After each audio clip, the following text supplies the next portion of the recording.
Am I on late? Yep. Yep. Um, yep. I'm on late.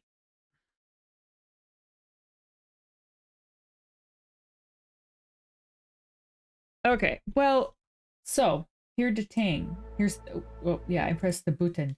Here's the thing. I really want to see how this um happens. And I'm liking the game so far. I do think we're coming towards a conclusion though. Because there's no more badges to get. We're doing a sneaky sneak. We're in a jail right now. Maybe. Um, but yes, I think I want to do the conclusion today, and I'm gonna stay up until I finish it. So, first things first, medicate before we game. Because why not? Why not medicate before we game? All right. Oh, now I have to remember everything that I did. I don't remember. My brain full of Warhammer.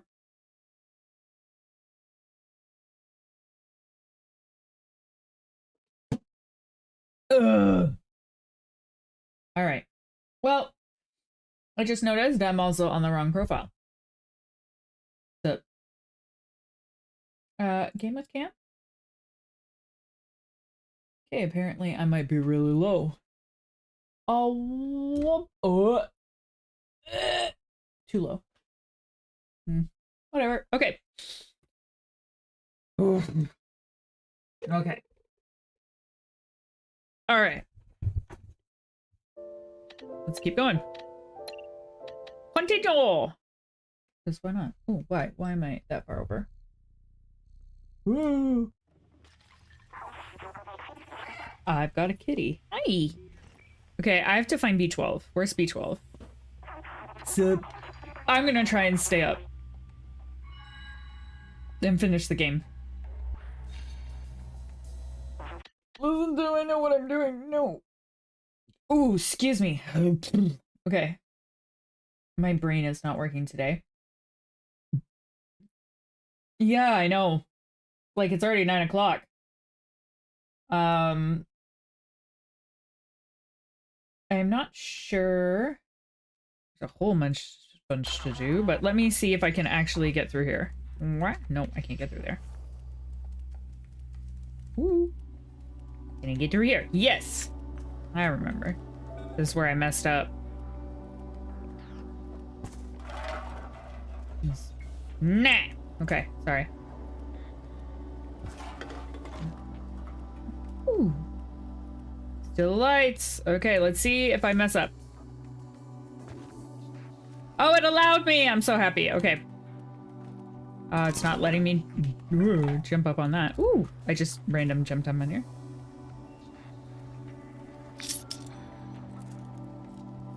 Hey, I'm coming. I'm coming with the keys. I know a mission when I have one. Aye. Open up.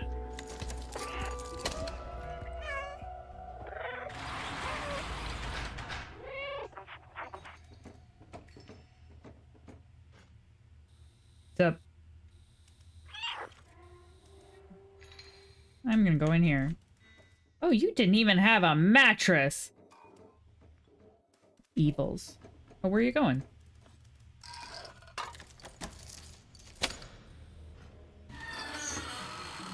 Okay.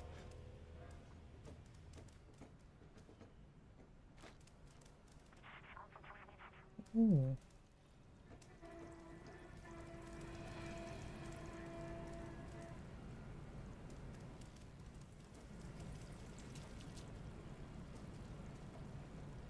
B12. Where'd she go?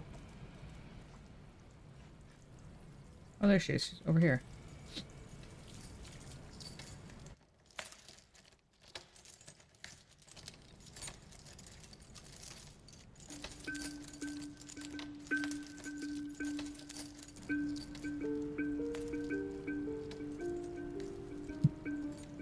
Of course. Give me a moment. Mama Rita's calling. Hello.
Bye. Love you. Bye. All right. I'll bake.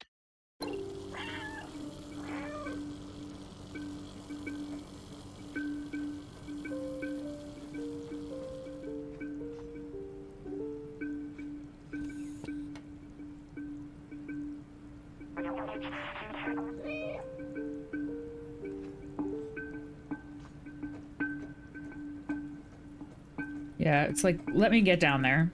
I'ma save my friend.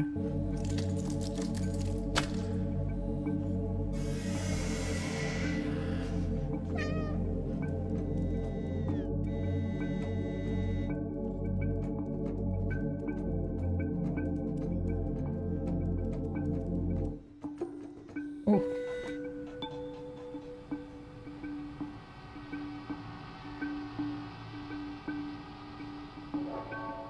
Okay, so the sentinels are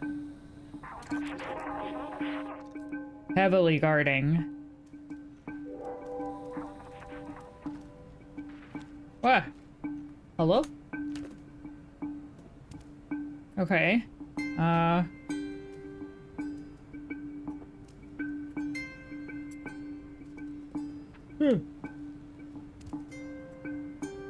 Is there any boxes?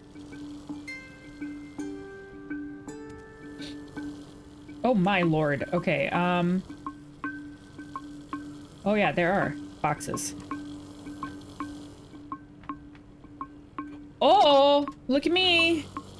I'm a ninja. I am Ninja. I am Kitty.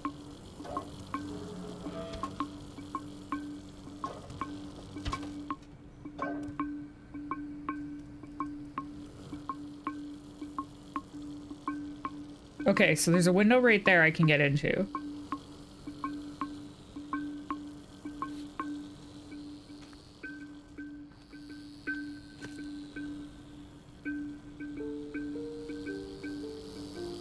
Well, I can't get through there at all. Oh, but I can. No, I can't. Okay. Okay. So I'm a jump.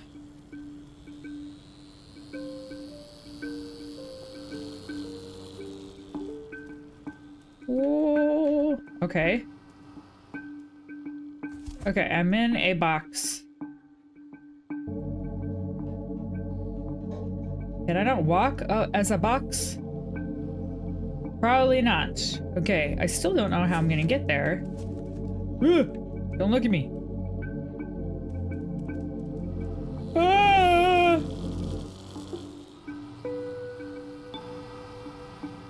Oh. Okay.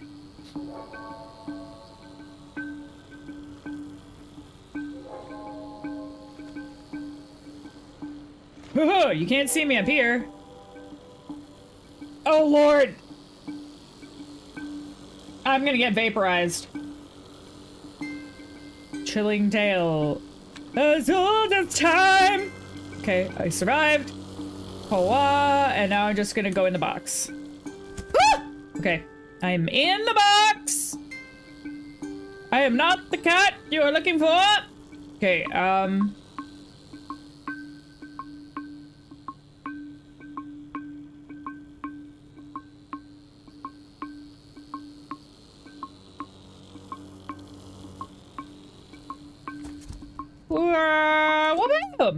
okay, gives me a better view.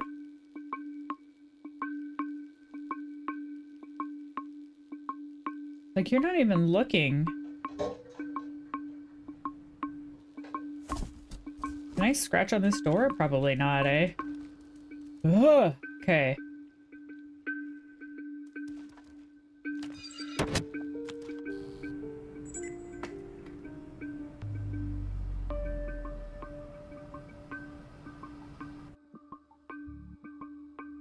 Okay.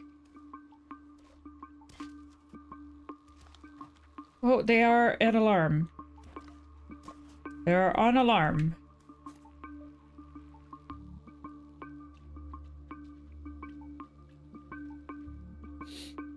Is it easier to go this way or the other way?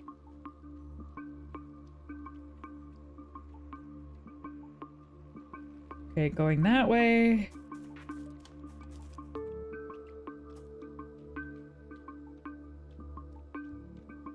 Is there an easier way? The frick is squelching! Oh, there is an easier way. Hello. Hello. You see me not. Don't see... Might see the kitty. Yeah.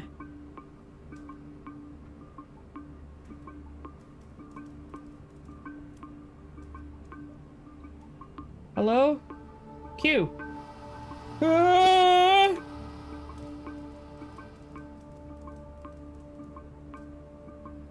Ah! See not? That was scary. Is there a way to go this way? No! Goat there is right there. Okay. So he's gonna...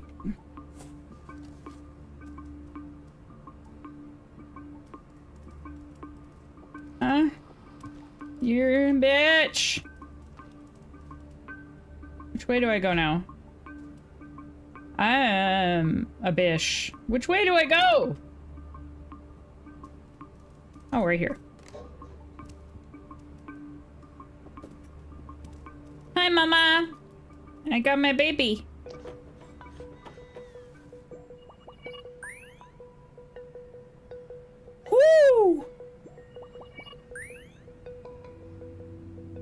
Yay! And my backpack's back. I feel like I was trapped in my lab computer system again, all alone. But you came back for me. I can't believe it. You're a good friend. Of course I am! I'm so glad we're all together again, but we're not safe yet. We need to find a way out of here. Can you open that door just there? Of course B12 can open that door. What are we thinking? Okay.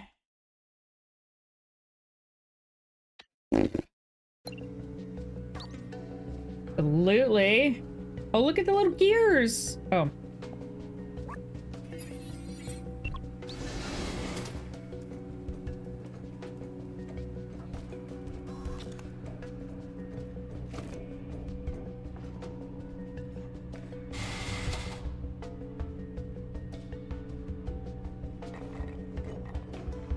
I can't help it.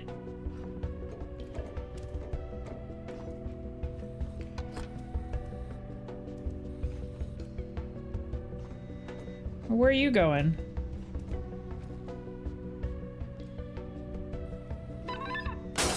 Oh!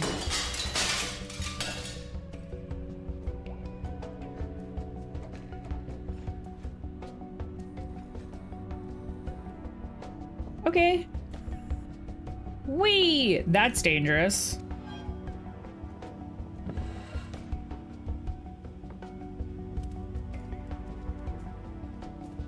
Yee-hee. This kitty doing the tang. Oh, I just jumped through a table. Come on. See the space, burr. Oh, bam!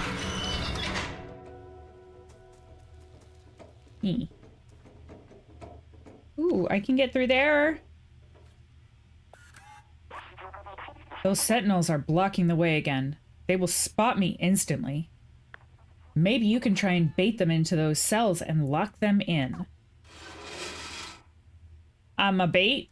I'm a bait things? Well, okie dokie day.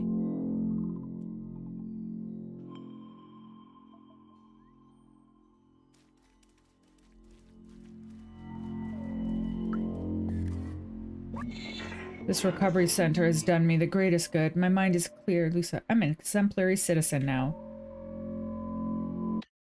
I don't think you are, my friend.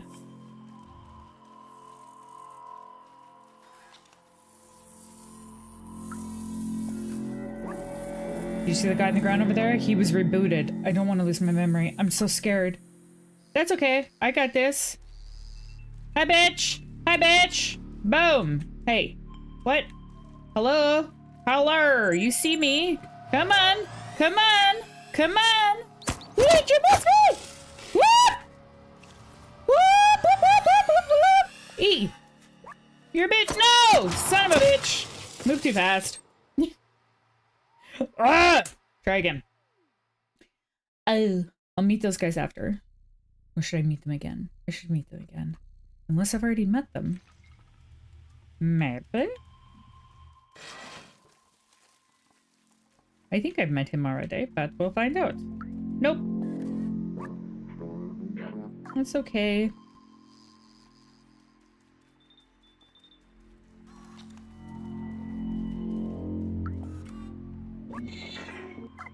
Okay, so how am I gonna do this?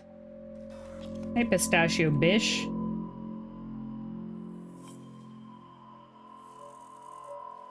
Eat my butt. Ah! Ah! You don't see me? Hey! Hey! Hey! Hey! Ah! Or you can't get me. Okay, I did it. I did it. I did it. Oh, is there another one I gotta do?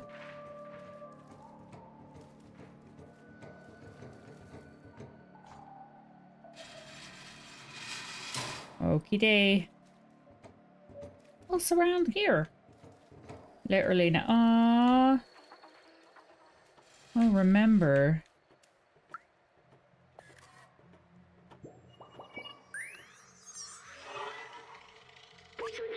This poor fellow. It seems that the Sentinels are ruthless when it comes to defying them. It's what I feared. They've completely erased him.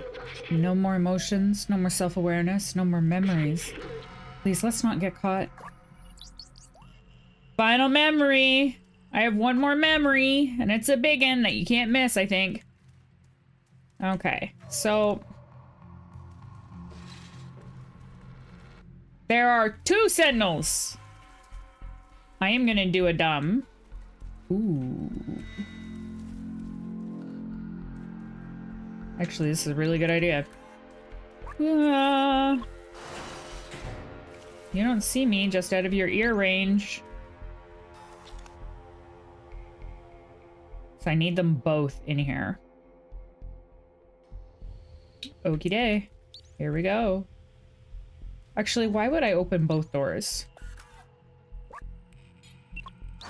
It takes forever to close. Oof. Oofga.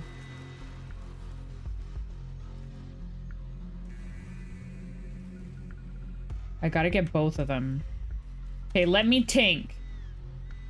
Okay, so if I open up that door, run around, I can close them in.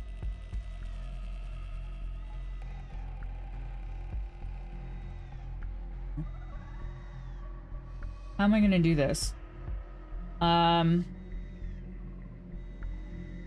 I could go through and run around and then let me try. Okay, let me try.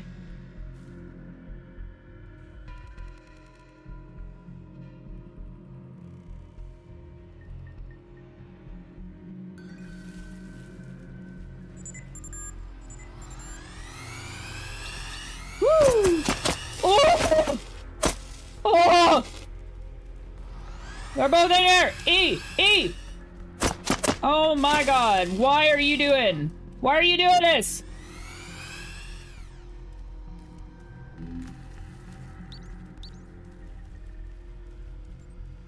Okay. Hi. Hi, bitch. Can you get me?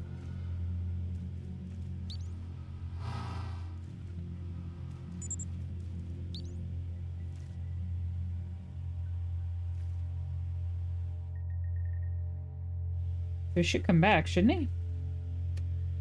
Get in here. Or is he gonna be at that door now?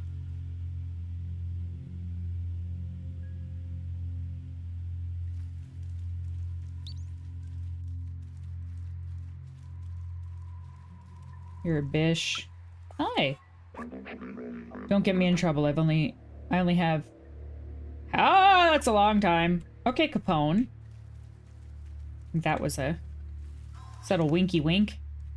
Okay, so I need to get over here and wake this fucker up. Hi, bitch. Hi, bitch. Nope! No, shoot me! No! No, shoot me! No! Nope! Nope! Nope! Nope! Nope! E! E! E! Nope! Nope! Nope! Nope! Whoa! They are both free. You can't see me. Ooh, fuck. Both doors are closed.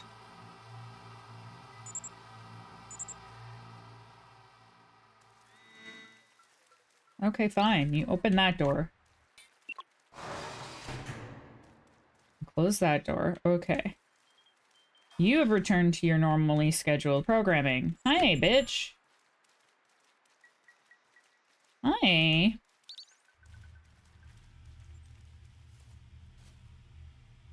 Whoa! You see me! Okay, that's one in there. Hi. Now I gotta get you somehow.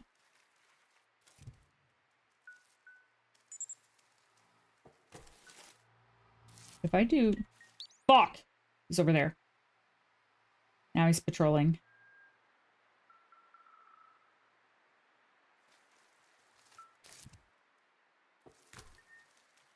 Maybe if I reopen this door?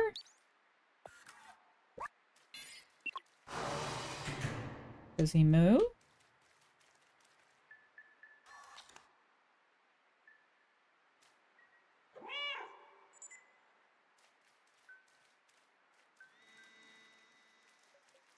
Come on.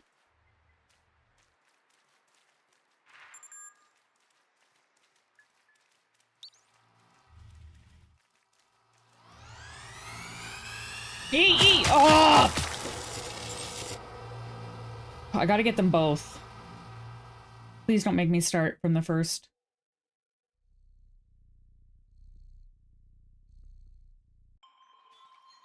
Okay, good. I got them both. I'll meet Capone first, because, like, why not? Okay. But here... we have giants! Hey, bitch! Woo! Running! Kitty on a mission! Kitty on a mission! Whoa ha ha! Whoa ha ha! E -oh, ba -da, ba -da, ba -da, da, ba -da, ba -da. Bitch! Did you get out?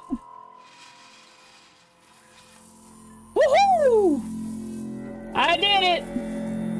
Come at me, home slice. Hi. Hi. Aha! What? That was funny. Yeah, it was. You know why? Because I'm not afraid. You guys are whores. Wah, wah. I win. Woo. Escape for freedom. What are you doing? Unlock him to Sentinel. We gotta take the power back.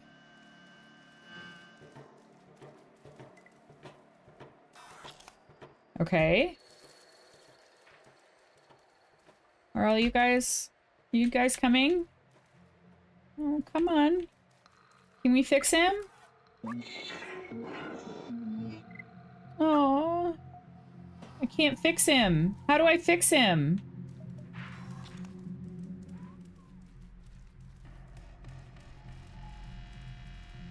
Wait. I only got a battery.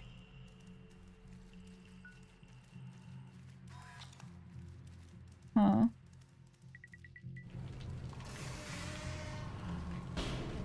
Why would you close the door?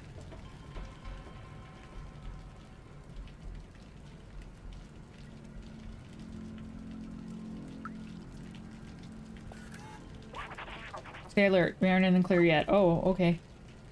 Hey! How you doing, Cam? Freaking sentinels, man. Kicking my butt.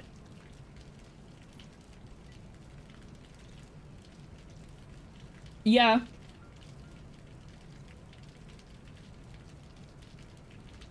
Okay, that's okay. Can I? What is Clementine doing? Is she stuck? Can I get...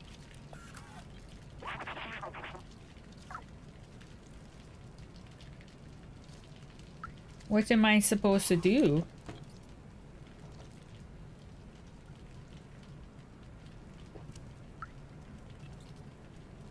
This took an unusually long time.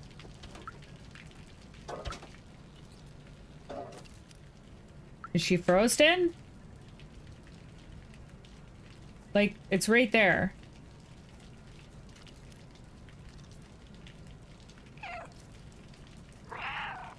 Yeah, I agree. I want the cat to reunite with his pack. Is she stuck?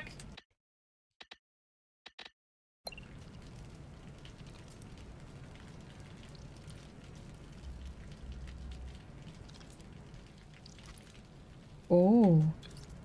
No, I'm just dumb.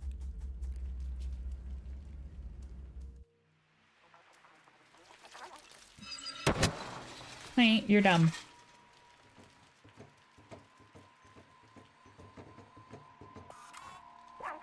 That's the door, the only way out of this jail. I think we can open it from that control room over there.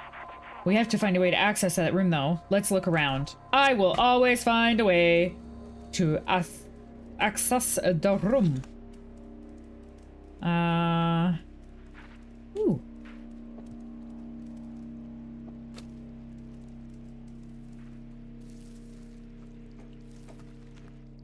Right there. Where are you going?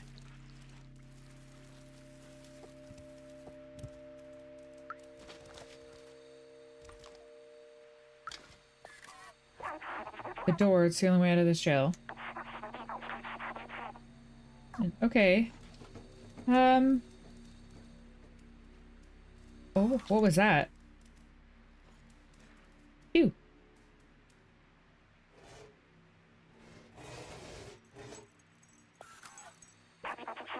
We're in luck. They left the keys in the door. Hop on the back of the truck. You should be able to jump over the fence to access the secure area. The fact that a cat is figuring this out and you're a robot? Embarrassing. Oh. Went on the wrong thing.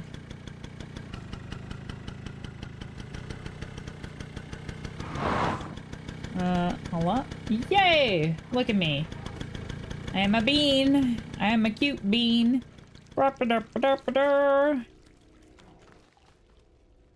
Is there anything else over here? Nothing, nothing, nothing, nothing. Ooh. Guess what? Don't slice. Whee! Wham! I got it.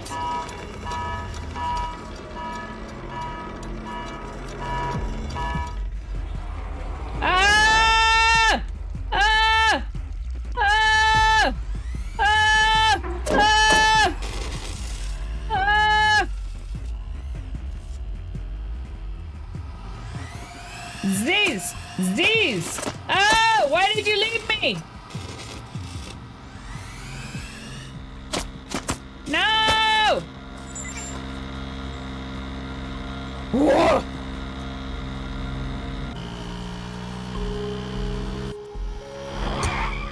Go, go, Clementine, go!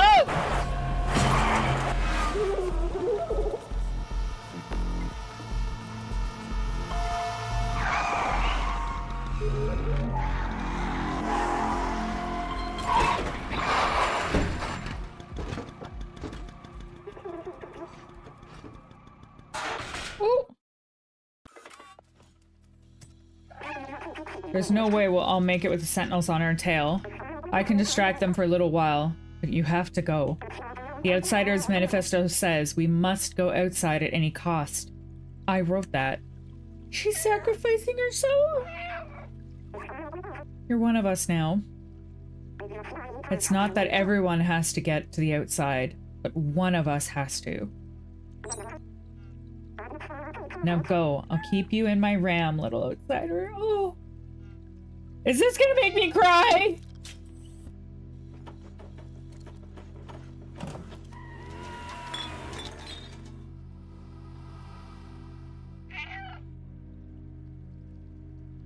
Oh no.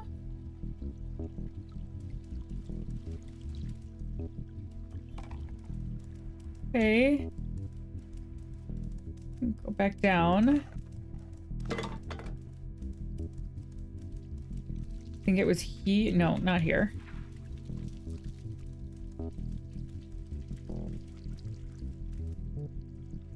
Was it in here?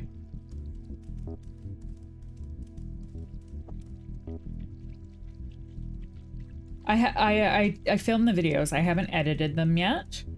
My brain was melting with all the information I was getting. I was like, it's a lot. It was a lot. I've got to put this somewhere. Right there. Okay.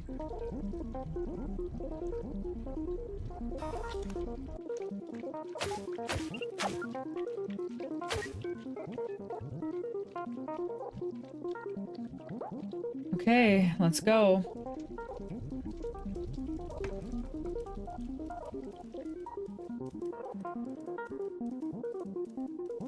Yeah, I really don't feel like looking back on all that footage right now.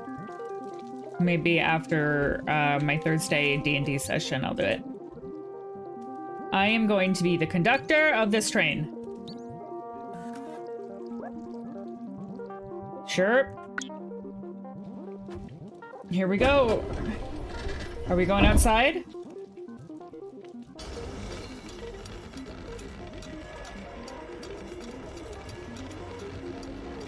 I swear, this makes me cry.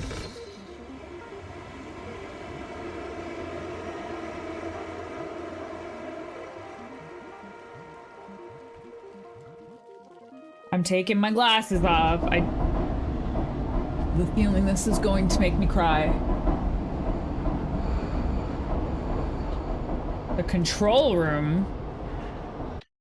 The control room. So I'm okay. Not good, I don't think. Maybe it's good.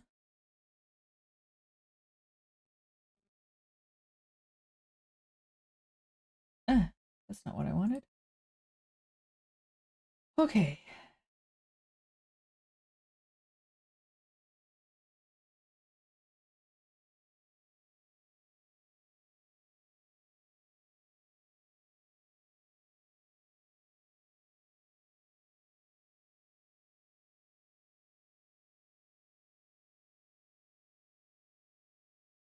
I'm really worried. And why is it so far? Sorry. Didn't realize it was cutting on my chin. Okay.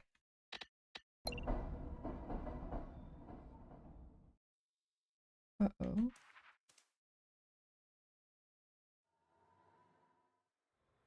Look at his little backpack.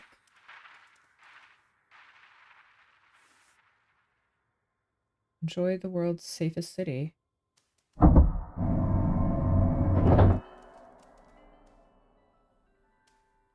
Oh, I went up the wrong side. I always do that. There's bots here? Hello, how may I help you? No reaction.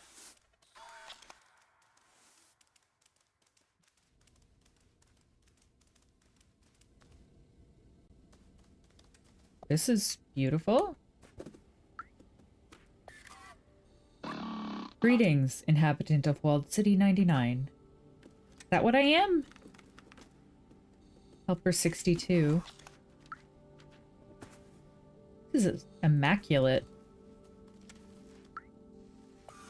I am currently painting this area. Please be careful of the wet paint. Have a nice day. Yeah! I walked in the paint. Because why not?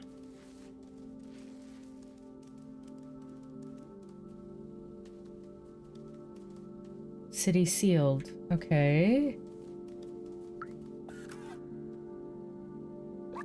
Greetings, inhabitant of Wall City 99. This door leading to the surface is currently locked due to the confinement procedure. Please refer to any certified engineer inside the control room if you have any requests. Have a nice day.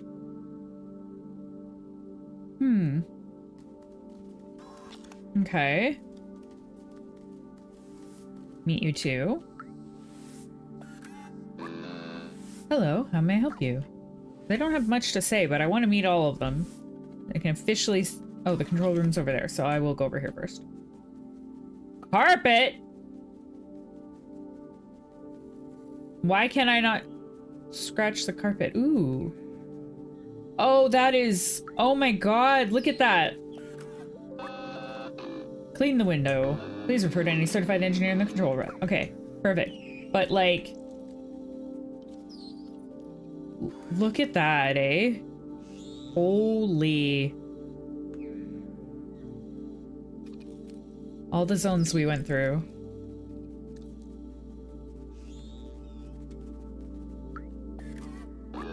Hello, this city has been sealed for your safety. Please refer to any certified engineer inside the control room if you have any. That is really cool. Oh, wait. Control room. I got distracted. I get distracted a lot. This is the control room. Okay. Can't get up there? Bathrooms?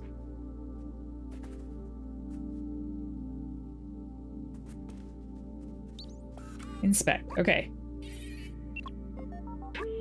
The control room is closed for some sort of security, but it says that only humans are authorized to enter. It also says that I'm not considered human. Hey, that's offensive security protocol. Maybe if we work together, we can open this passageway. Okay.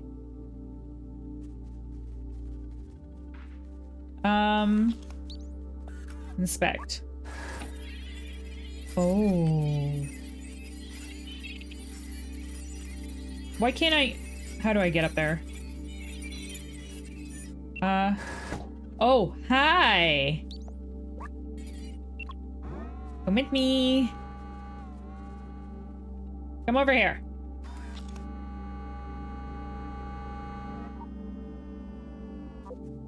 Then go. Inspect that, and I'm gonna go over here. Hey, space! Space! Space!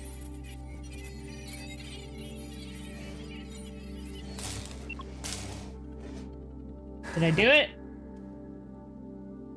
No? You do that? Frig. Space. Space!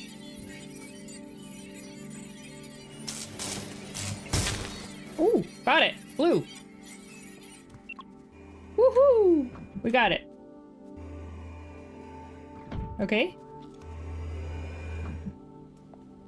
Okay. I'm in the control room. This is the control room for the entire city. They controlled everything from here. It's empty. I remember hating them so much. They had everything. Clean space, limitless power, freedom to move. Little good it did them. The plague. I remember now. Everyone was dying and they thought they were above it all. They did nothing to help us. I watched my family die. I felt helpless. I couldn't do anything to save them. Aww.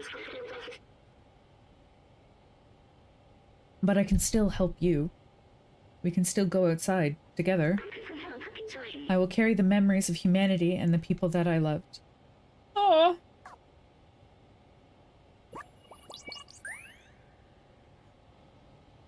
I'm fine! I remember everything now. I feel amazing. Thank you so much. Here, a little present for you. Oh! That's beautiful! I am an iridescent god! Let's play some music. Let's destroy their shit, because they were buttheads.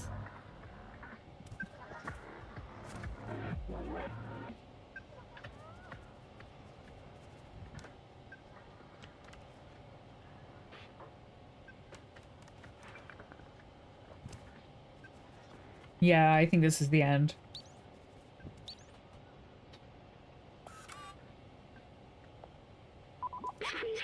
This is it. The main computer.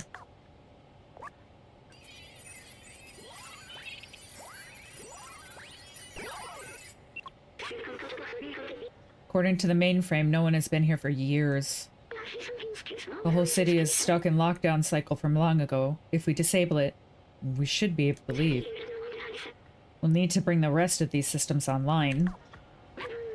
These computers hold the data we need. We need to turn them on. While you do that, I'll look for passwords and encrypted keys to get into the system. I am a cat. Listen. You want me to turn this I'm a cat. Uh-oh. This is the puzzle. Okay. Oh, damn it. Okay. Hey, that whole row. Off! Brig. Jump down. Okay. Let's go over here. No, we're gonna space up. Damn it. Listen, I don't want to talk about it.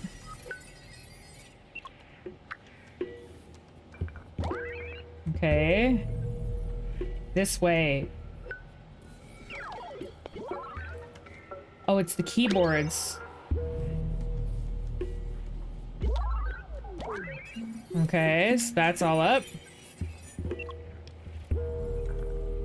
Listen, am I running on keyboards?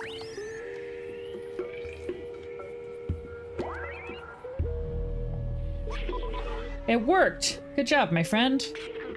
I found it. I know how to open the city. Something's off here. Wait. Maybe there's a way around it.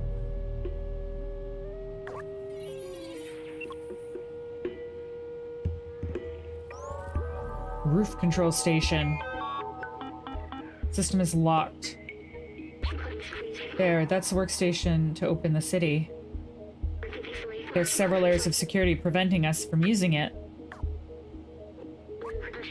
Now we need to do what we do best. Me, I'll hack the machines and you destroy some stuff. Heck yeah! What do we gotta destroy?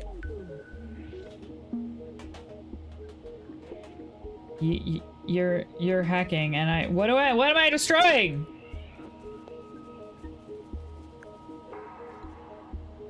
What am I destroying? These things?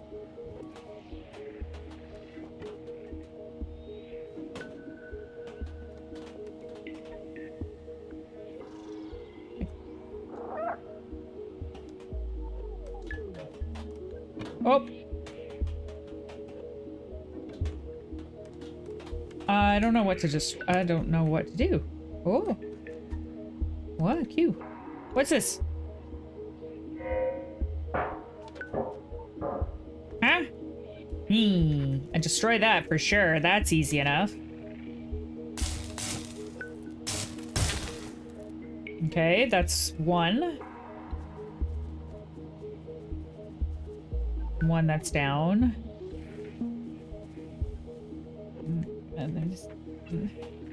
And there's someone over here.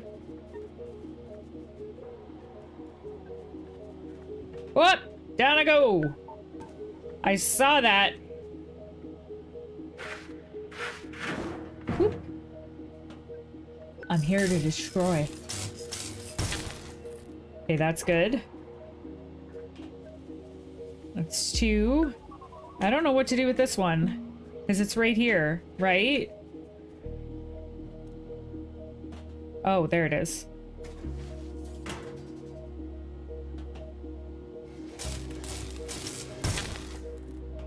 Kitty Baba! Yep, I got... Oh. Oh, I gotta hack them too. Okay, they're working. Oh! You okay, buddy?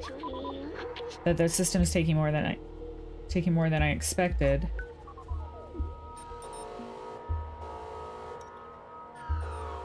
Intrusion alert.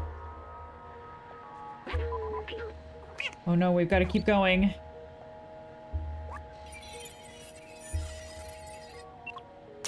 Oh! Please don't die. Don't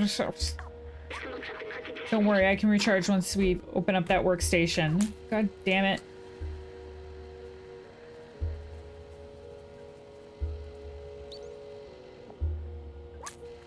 I hope B12 is okay. Hi, Miguel. I think this little body's done for. It's okay, I'll be right. Just carry me to the workstation. We can disable the alarm. My buddy.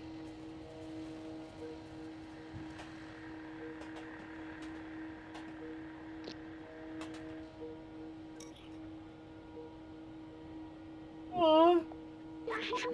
Yeah, I am so far. That's it. We're safe.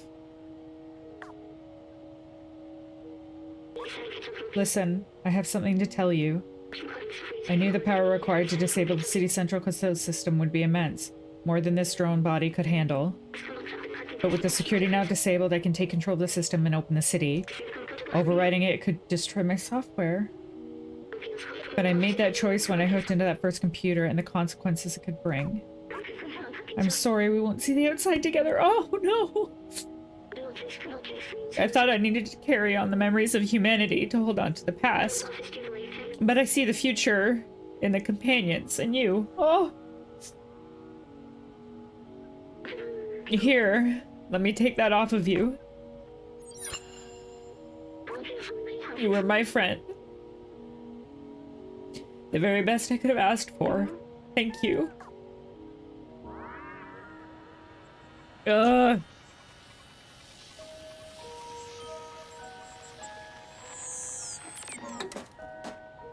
Oh.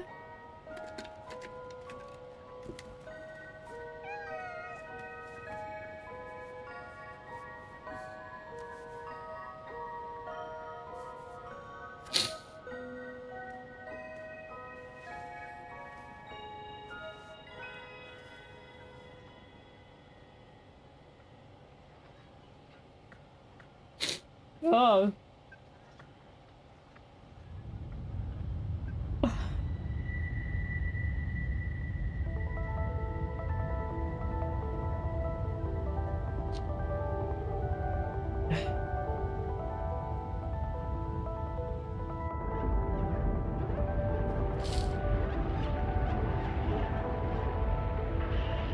Yeah. Oh, the sun is killing all the Zergs. Nice! Forbidden Jellybeans, be gone! Oh!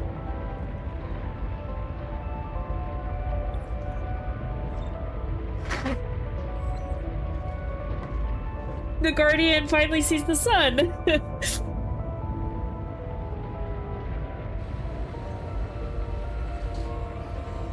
Oh, it kills the Sentinels too!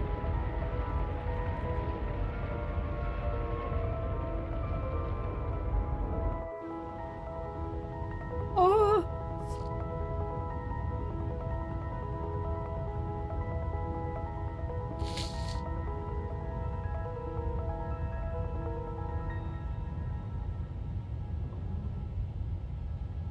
I'm staying here, I don't want to move.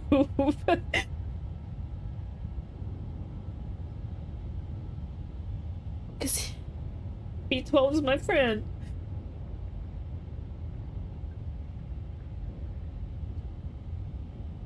Oh.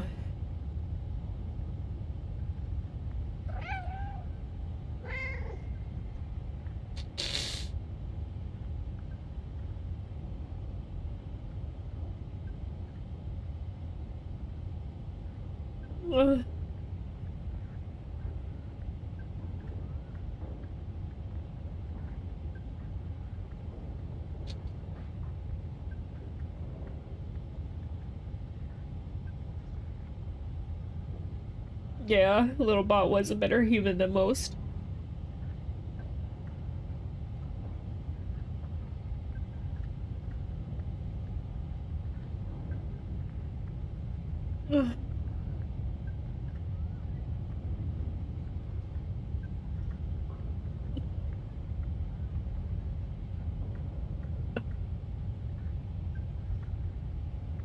I'm not moving. Yeah. Miguel, you're making me cry harder. Stop. Bringing light and hope to those around. Yeah. 100. Open city.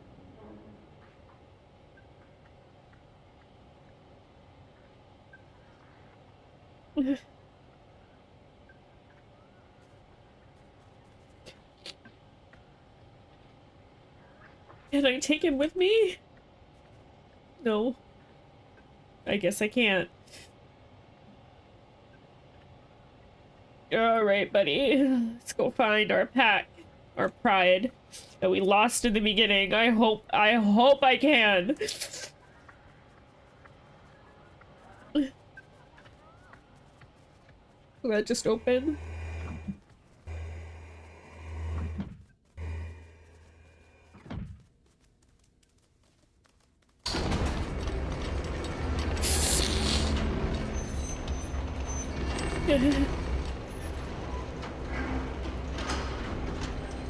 Can I not beat him? Oh, right, I can't beat him because I don't have B12. Oh,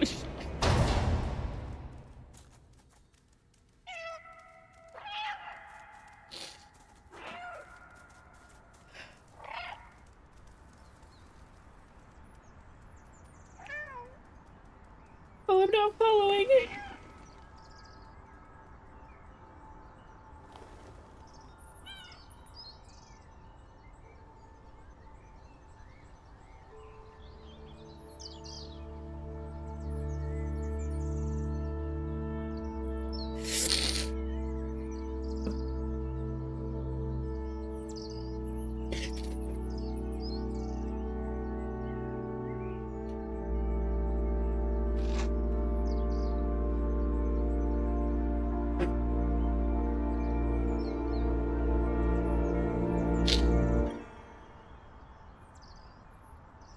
Does he not reunite with his pride?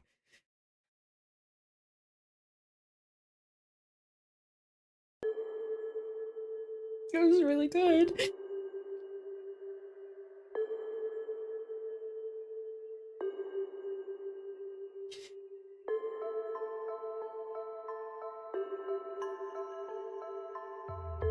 It was a really good game. Ugh.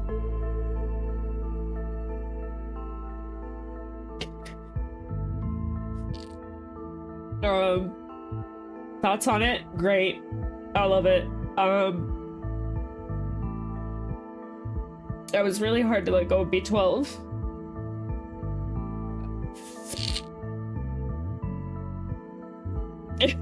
Thanks, Miguel.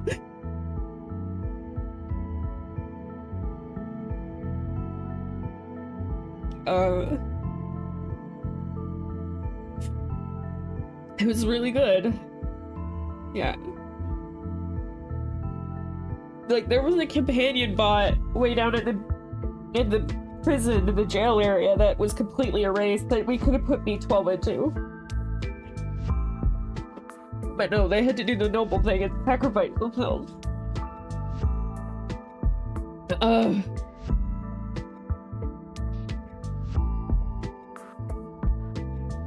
It was really good. I'm just really sad that I don't get to see whether he reunites with his pack or not.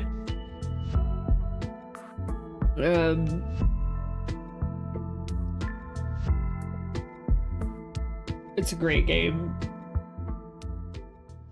It was a really good game. I'm just really sad.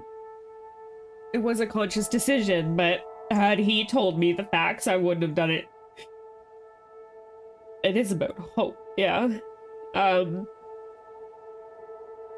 It kind of, the one bot who was staring up at the circle of light in the sky hoping that they were stars finally gets to see the stars. All the companion droids who develop their own AI and their own language, they get to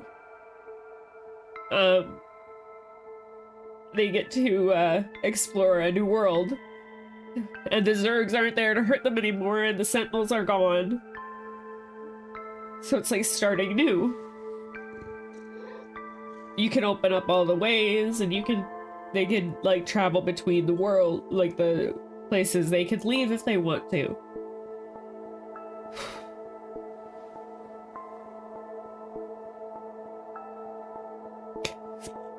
That was a really good game.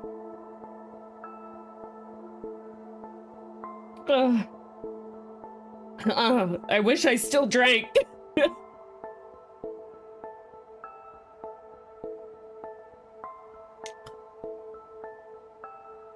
That was really good.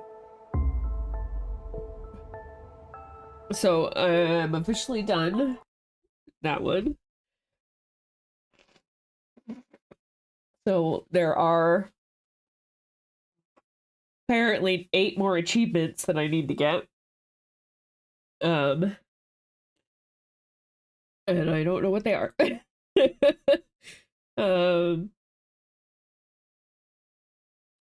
I did not get browse through all TV channels. Yeah. I know, but I mean, like, drink after. Because, like, I don't sleep well after I cry.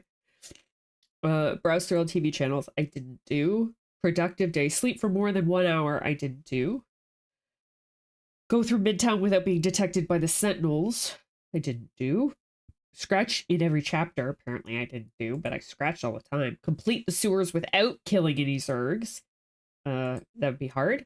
And complete the first Zerg pursuit without being caught. And then the I am speed. Complete the game in less than 2 hours. Ugh, yeah, I'm not doing those. I got all the badges on all the memories, and that's what's important.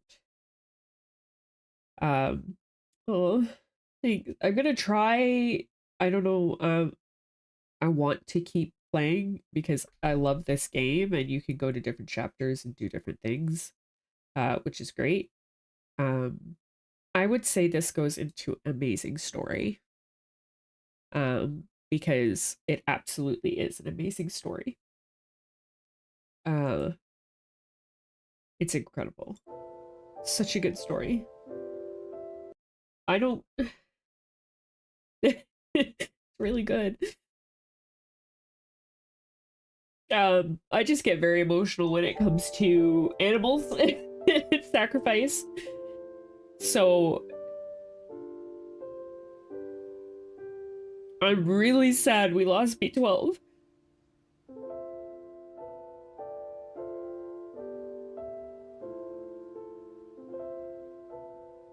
Yeah, I talked to every droid. I talked to uh as many people as I could, as many times as I could, tried to show everybody everything that I could.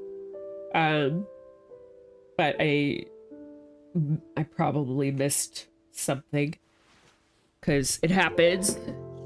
Oh, he's so cute. And he's a very smart cat.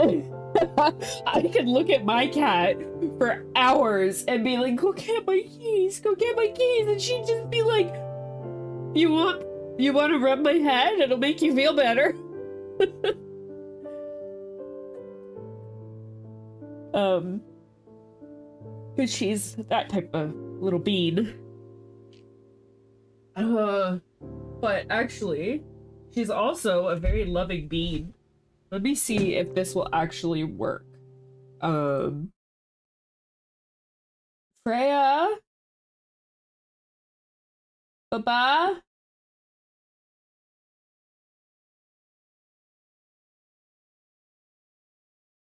Baba.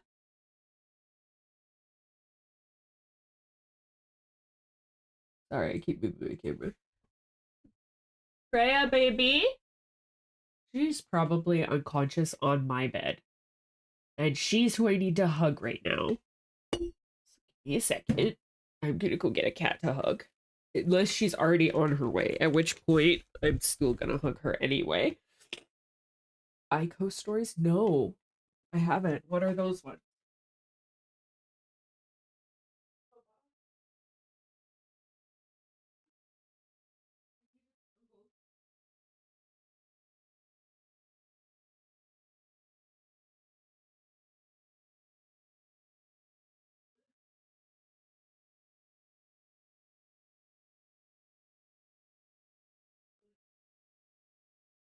Woke her up at a bed.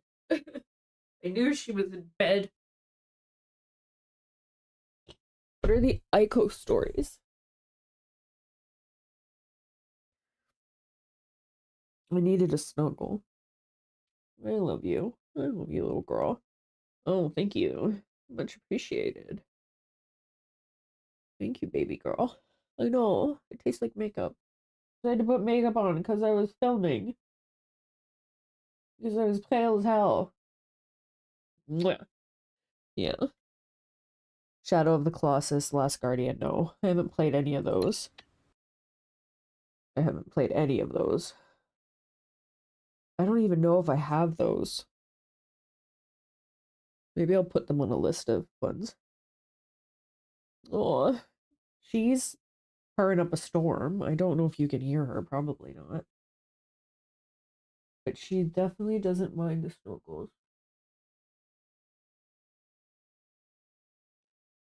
Yeah. Okay.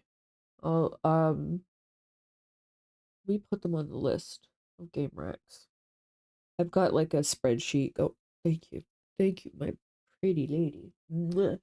I have a spreadsheet going. No, not that. That's not the spreadsheet. Hi, baby. Okay.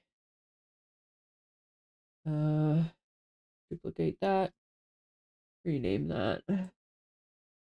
Game Rex. Okay. Name would be uh they're relatively old. Okay. Ico, ICO. The other one. Shadow of the Colossus.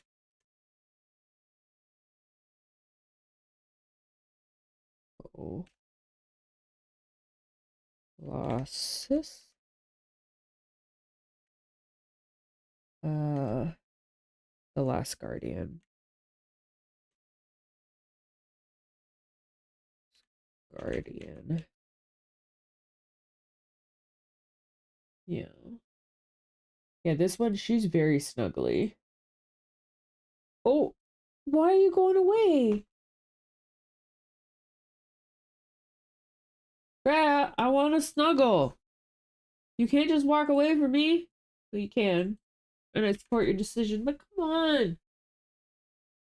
What what platform are they on? Like, are they on Steam? Store. Let me see. ICO, right? ICO. Uh,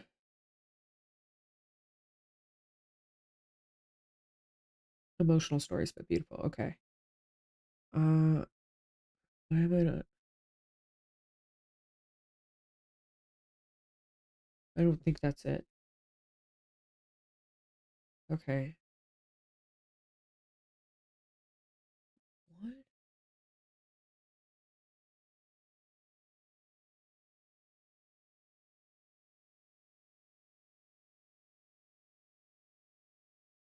Okay. ICO, I'm not seeing.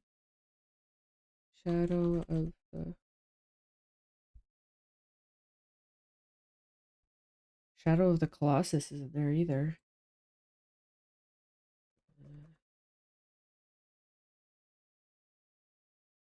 Last Guardian's not on Steam. Okay, maybe it's on something else. Uh, where to play Ico?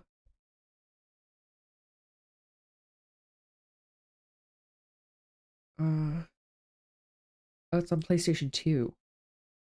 Okay. Yeah, I just Googled. So it's on PS2. I have a PS2, but I don't have a what is it called? I can't plug my PS2 into my computer yet. I don't have that. Uh Ico on your PC. Oh, you have to illegally download it. It's not available. Okay. Where to play Shadow of the Colossus?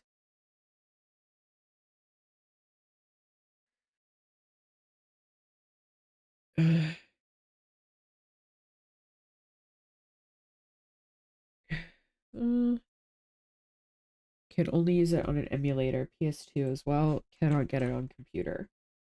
Last Guardian. Where to play Last Guardian?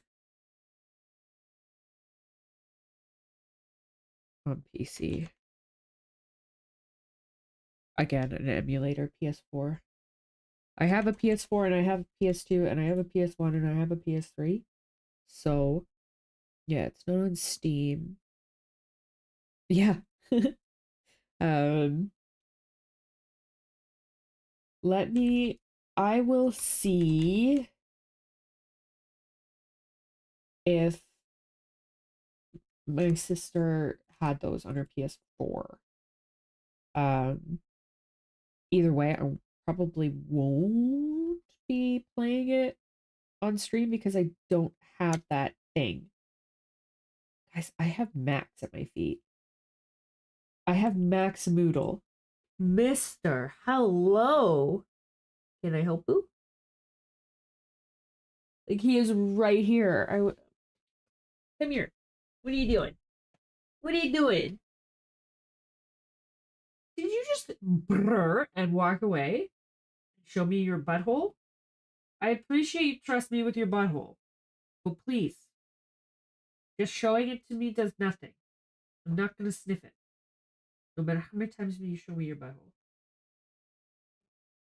Yeah. Oh, you heard me crying. That's why you're here. Really? Did you? He just winked at me. He just winked at me. I got you. Haha. I got you. I got him. I get him. I have sneakily got him. There you go. Max is the star. He does not like um does not like there's just too many lights Too many lights for you? Yeah. He likes a neck scratch. Back at a head scratch. He's, oh, what do you? Oh, you want a chin scratch? Oh, he's going for the chin scratch. Yeah. See, yeah, he is taking care of mom. He's my firstborn, my first baby. His birthday's in April. Yeah. Got your head. Um, he is an orange cat, so he's single brain cell. As you can tell, he doesn't have the brain cell today because he stares off into space. What are you looking at? Oh, you're looking at the rainbow. Okay, listen. Oh, he just farted. Really? Really? He just tooted? You think? Gassing me out of touching you. Okay, Cam. Gassing me out of holding on to you. I don't know. World likes cats, so we'll keep cats. He's like, if I fart, and his farts are rancid. I'm glad my nose is kind of stuffed from the crying hey, because like if he farted and decaying flesh. What do you listen? Also, look at his beans. I'm gonna show you beans. Look at the cute little beans. Look at him. He's like, well, I mean, you showed up again. What? Yeah, your dogs have really bad toots.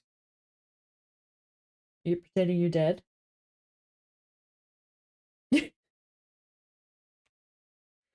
Are you gonna go get Freya? You gonna go get Flay? Okay, I'll let you down. He's like, ooh, ready? Ready? Okay. A tortie and a boxer mix. Oh, they're so cute. Boxers are adorable. Yeah. Oh my gosh. Oh, yeah, I have my mom has a dog. Well, technically, the dog is my dad's. Well, it's my mom's, but she's with my dad all the time. Gidget. She's a Shih Tzu. She's like a white Shih Tzu. Um, and she rules the roost. Autumn the cat and Roxy the dog. Oh, those are such cute names. Autumn and Roxy. Those are adorable. I am going to notate because I am not thinking brain right now. Am I gonna cry myself to sleep? Maybe. Maybe. Ah.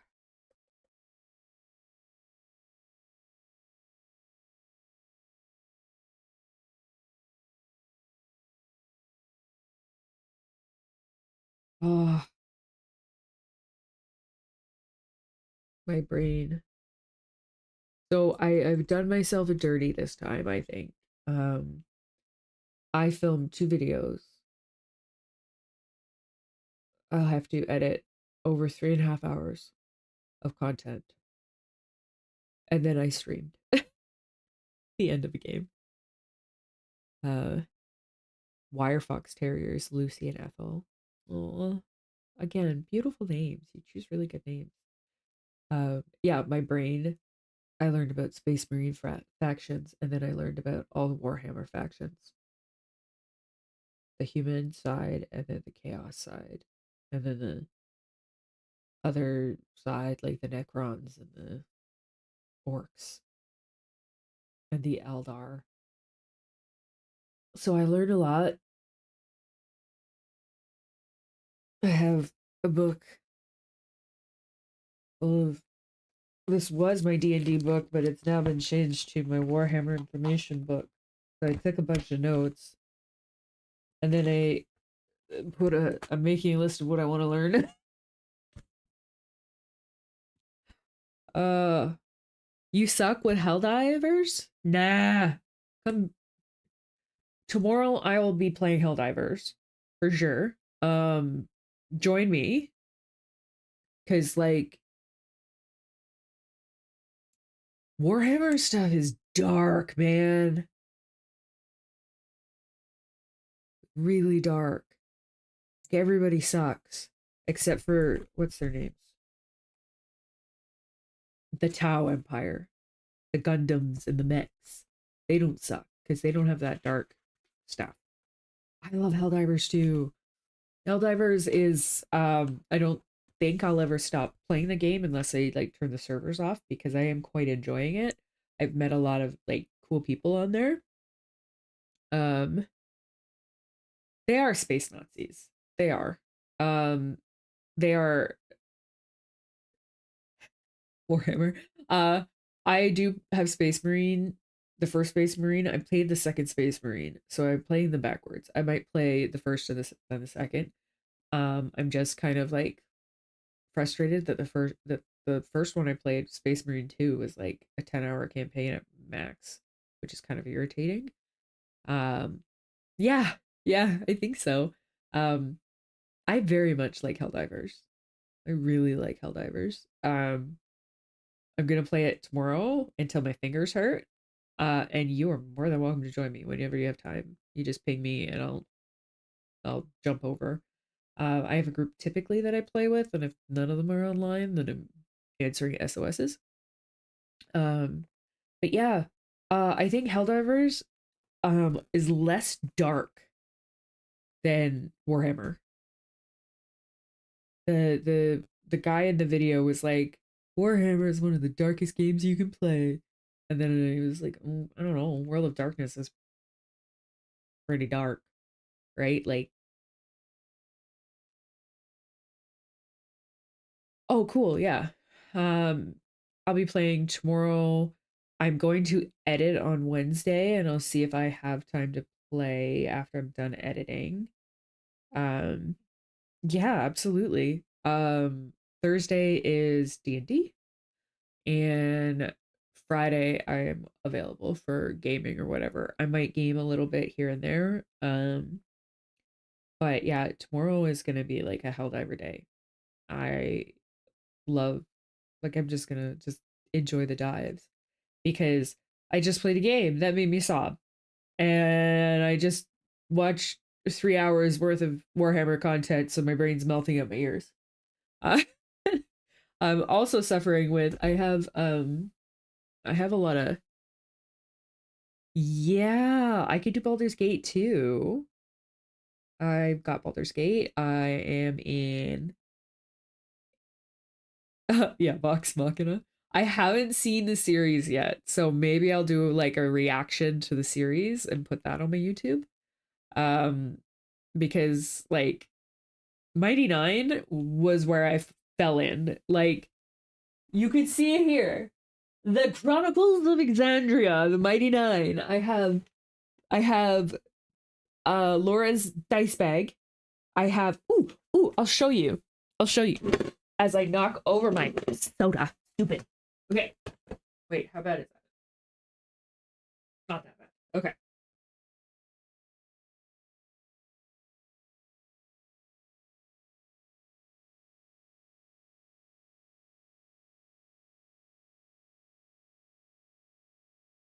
First thing first, I'm gonna put this on the carpet just so that it absorbs. The cat is definitely gonna lay on it and it's gonna finish absorbing. Give me a second. I'll show you something.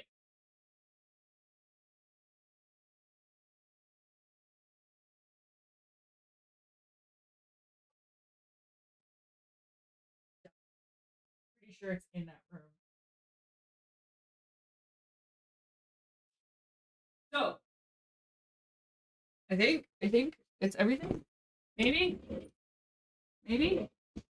Not? Yeah, it is. Okay. Because I am a nerd. Oh, you can't even see me. Well, that's okay. So first thing first, I think you will enjoy. I think you will enjoy. I bought this on sale. It is the squirrel. So it's got cupcake. It's got the happy face on the booty. Yeah, I know. It's great. So it's I got it way too big for myself, but oh, right. And it is made, it says battle tested in Exandria. I got the large, extra large. I probably didn't need it because like let's be honest.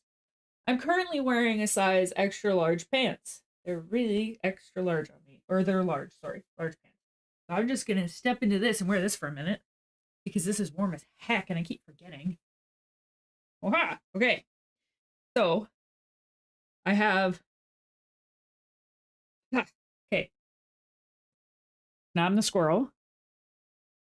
So oh, it is. I think they sell a kid size. And I don't think it's that outrageous. I think it's like a really decent one. So obviously I fell in with the Mighty Nine, right? Mighty Nine, that's my thing. So I got this.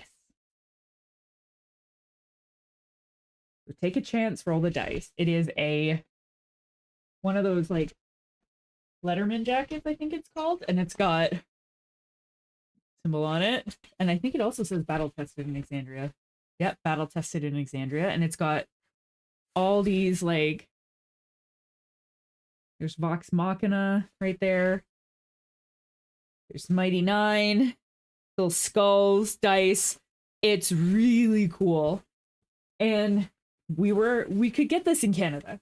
So the next thing I'm gonna show you was not allowed to be sold in Canada, or at least never came to the store in Canada. And they were selling them out, and they were limited edition. Yeah. Yeah, it was really good. This is limited edition. And this I wasn't supposed to get. And this is for campaign 3, which I kind of fell out of love with. Because I loved Robbie and then he was gone and I was like the joy of the game kind of fell out for me. But I got Orm's jacket. Look how beautiful that is. The moon and all the things. And again, it's another Letterman jacket. This one has a zipper. It's not buttoned. And it's like there. Yeah. So I have both Letterman jackets. And I have Sprinkle. Yeah, it's beautiful. Oh, she's 25. Yeah. Get her the large, extra large one. Theme song does make me cry still. Sam is so good. I am sorry when I saw the TikTok of fresh cut grass. What happened? And I like, even though I'm not connected with the character themselves or the campaign as much, I cried. I was like, he sacrificed himself. He just shot himself, and I was crying. um, I'd say people are not ready for Molly. People are not ready for the cupcake with the sprinkle of deliciousness. Um, there's a lot in campaign 2 that people aren't ready for. Campaign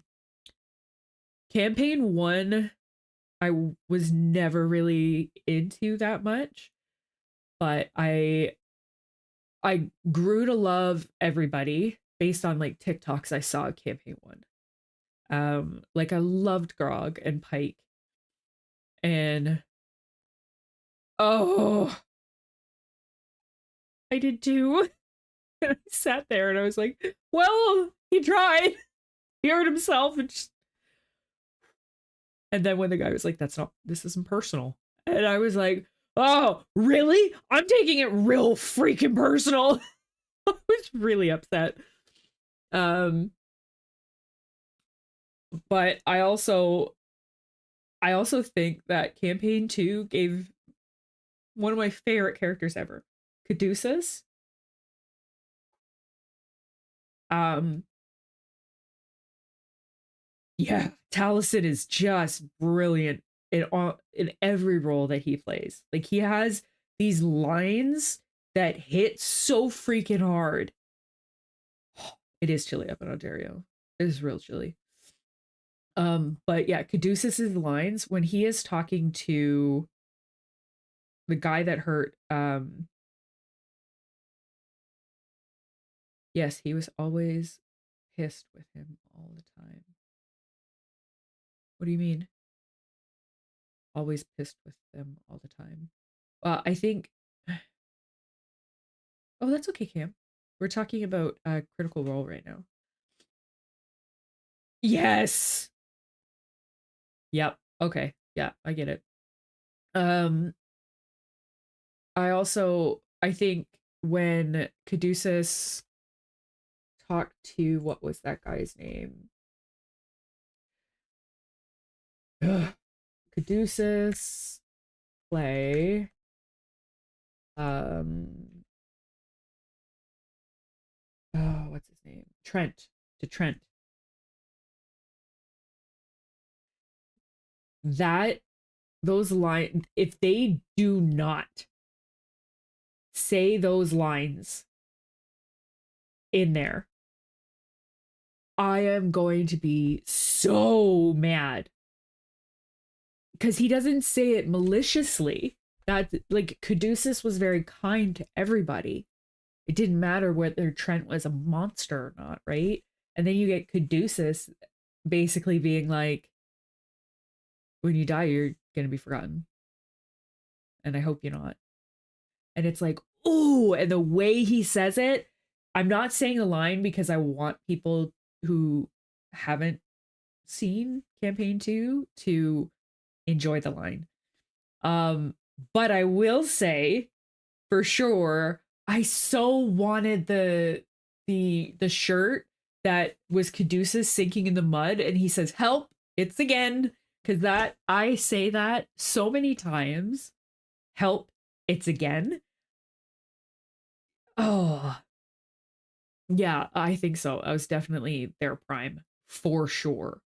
For sure. Help, it's again brilliant.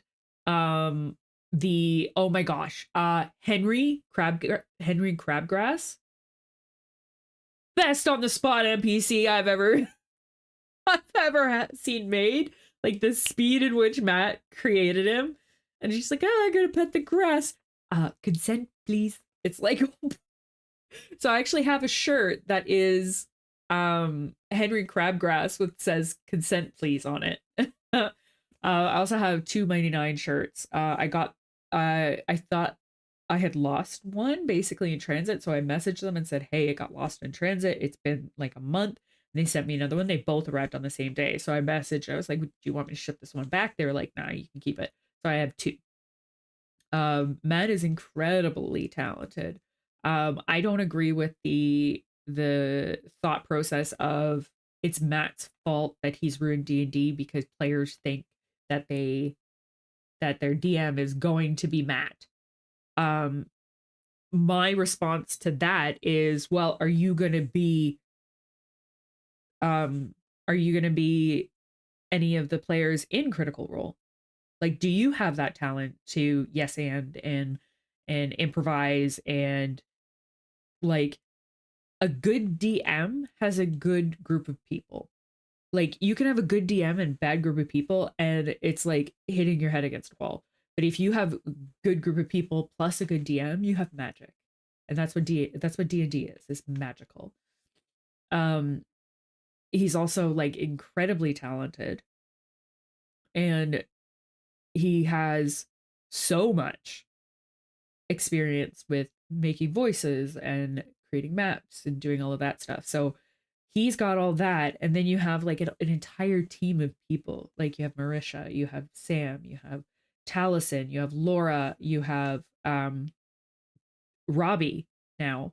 You have oh my gosh, Ashley Johnson, and you have what's Laura's husband's name? What's Laura's husband's name?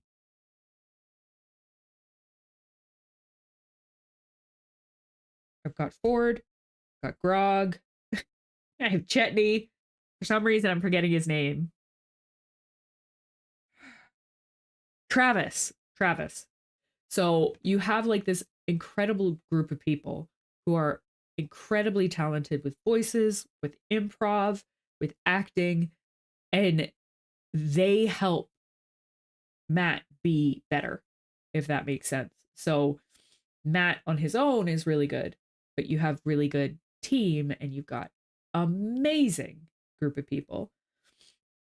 So it's I did like a lot of people didn't like Abria as a DM. I think she is fun as a DM. I liked Exandria. Exandria was really well put together. Um I that's where I kind of fell in love with Robbie. I thought he was brilliant. Um and seeing Matt as a player was amazing. Oh my, how did I miss oh my god. How did oh my god, I missed someone.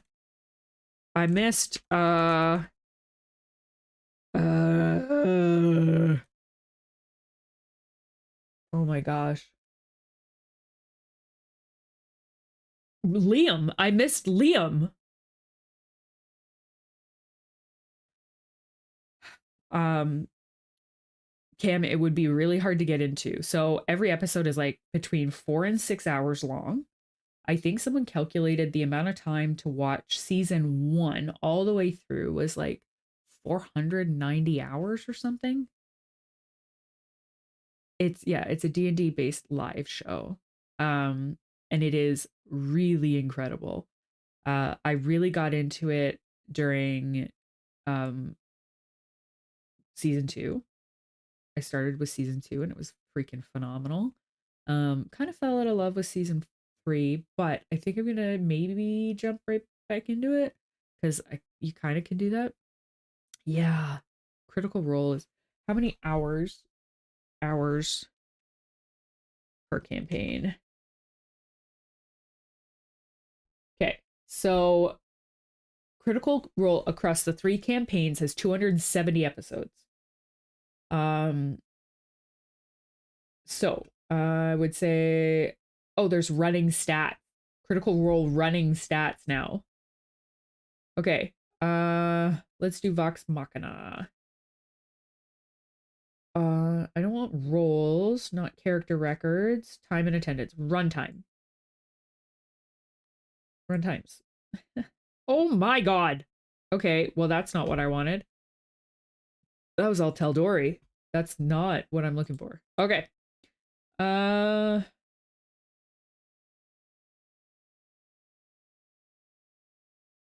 ooh,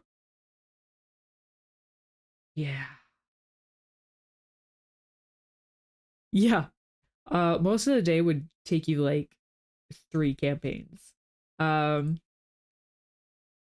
so to give you an idea, based on 3 years ago, uh, Critical Role campaign one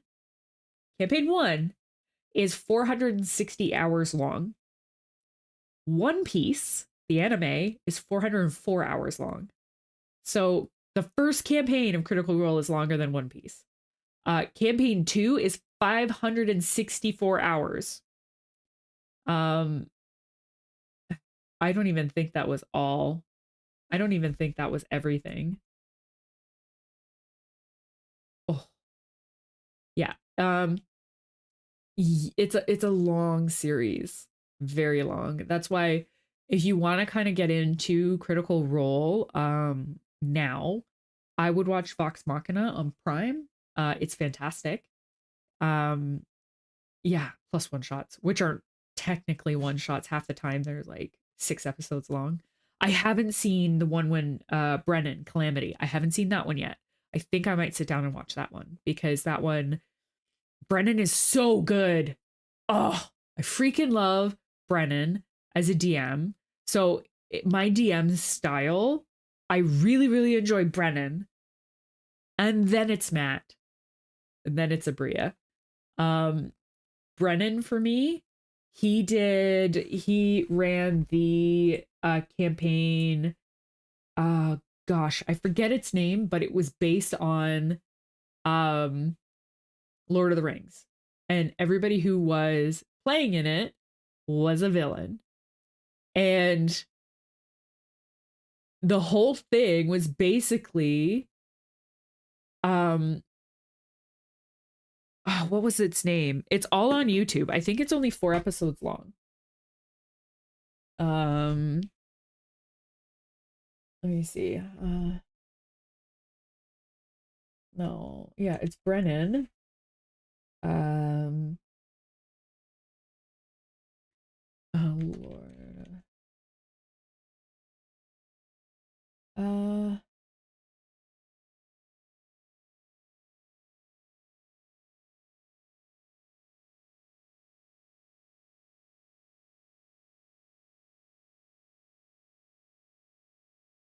Oh, I also have been watching. There's also what's his name? There's another guy that's a really good one. What's my Discord? Oh. Right there. Oh, for some reason I pressed the button twice. Um there was also I really like the guy who he's like actually above Abria and under um Matt.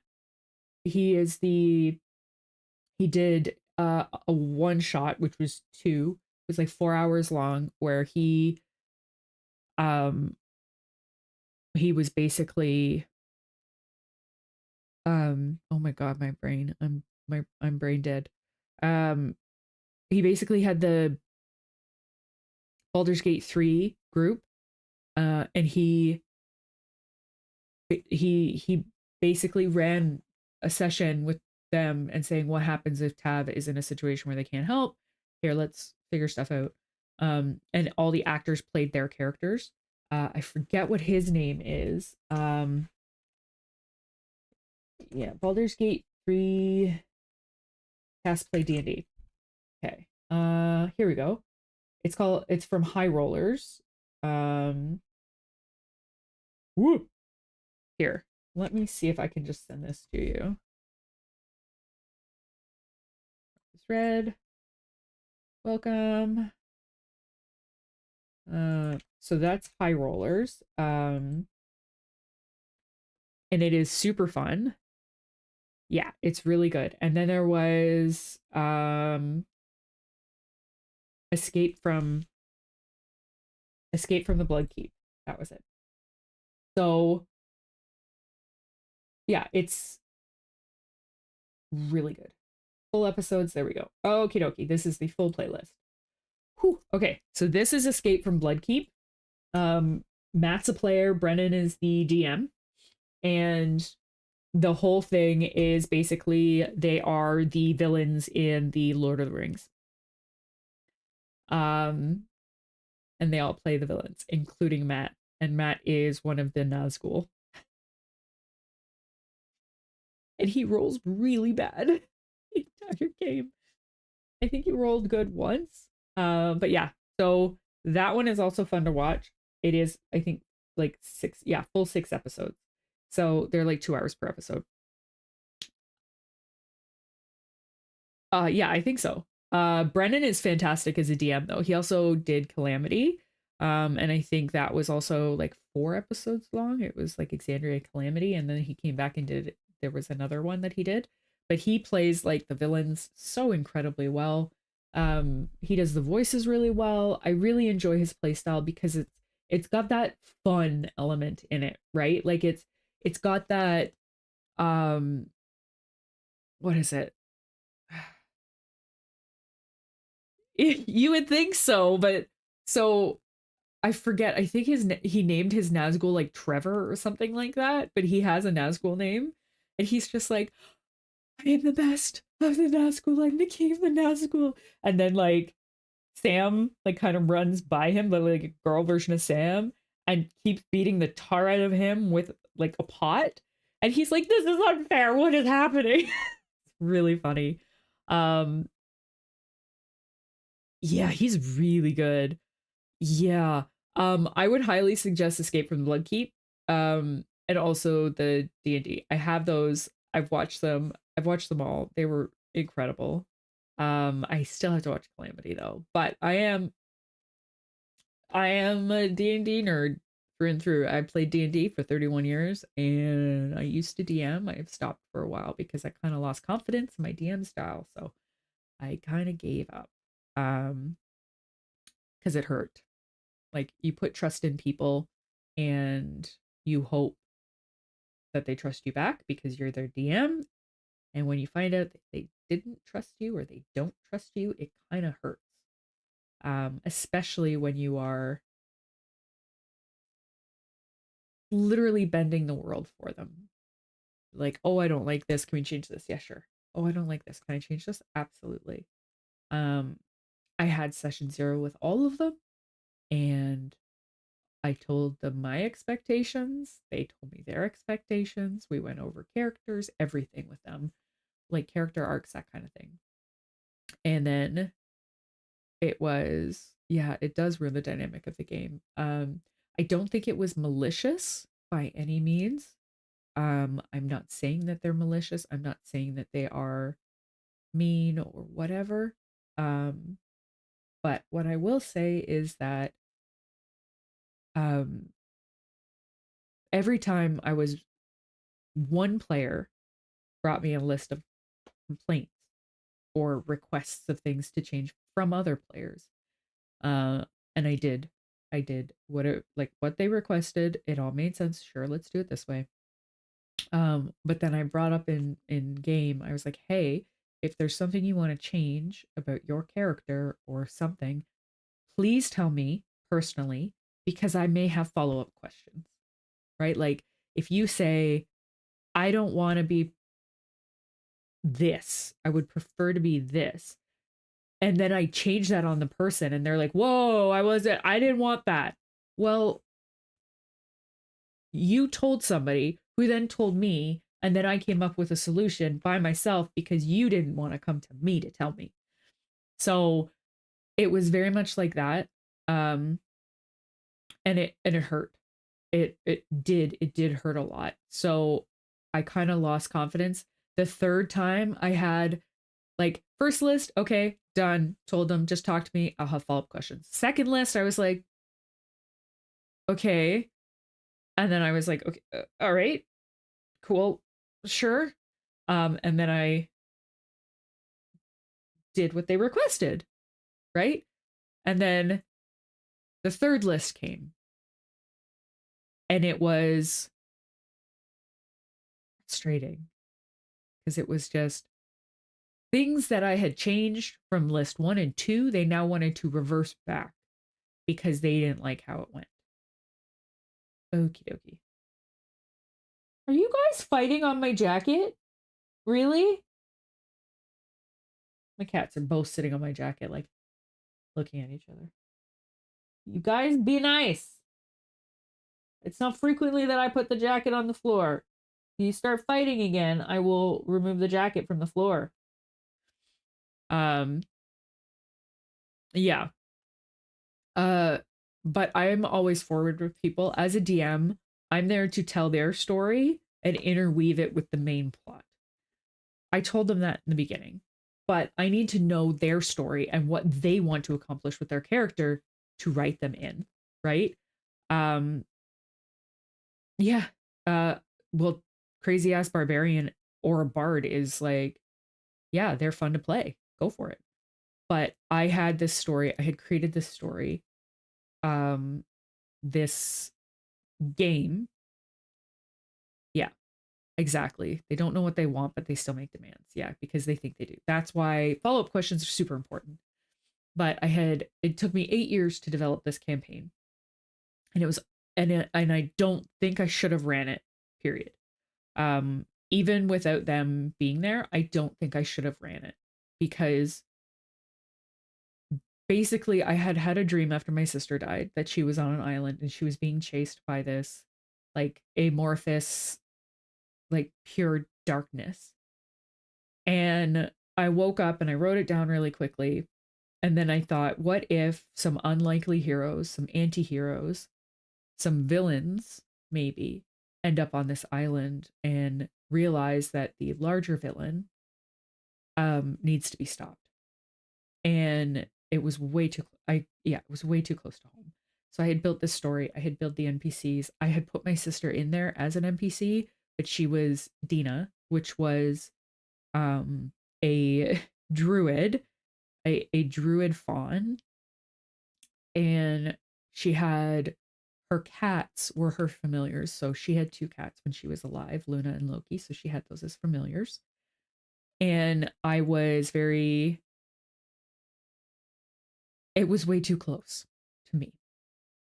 Um, I didn't mind them wanting to change their characters. I didn't mind them wanting to um kind of do their own thing, which is fine. Um, I had tons of side quests on the island. I painted an entire island map for them to look and be like, oh, you're over here, you're moving to here. I had points of interest on the map. I built maps um, for combat. I built maps for them to explore. I had, it took a lot of work and I did a lot of work and I had a bunch of stuff done and it just broke me when the third list came in.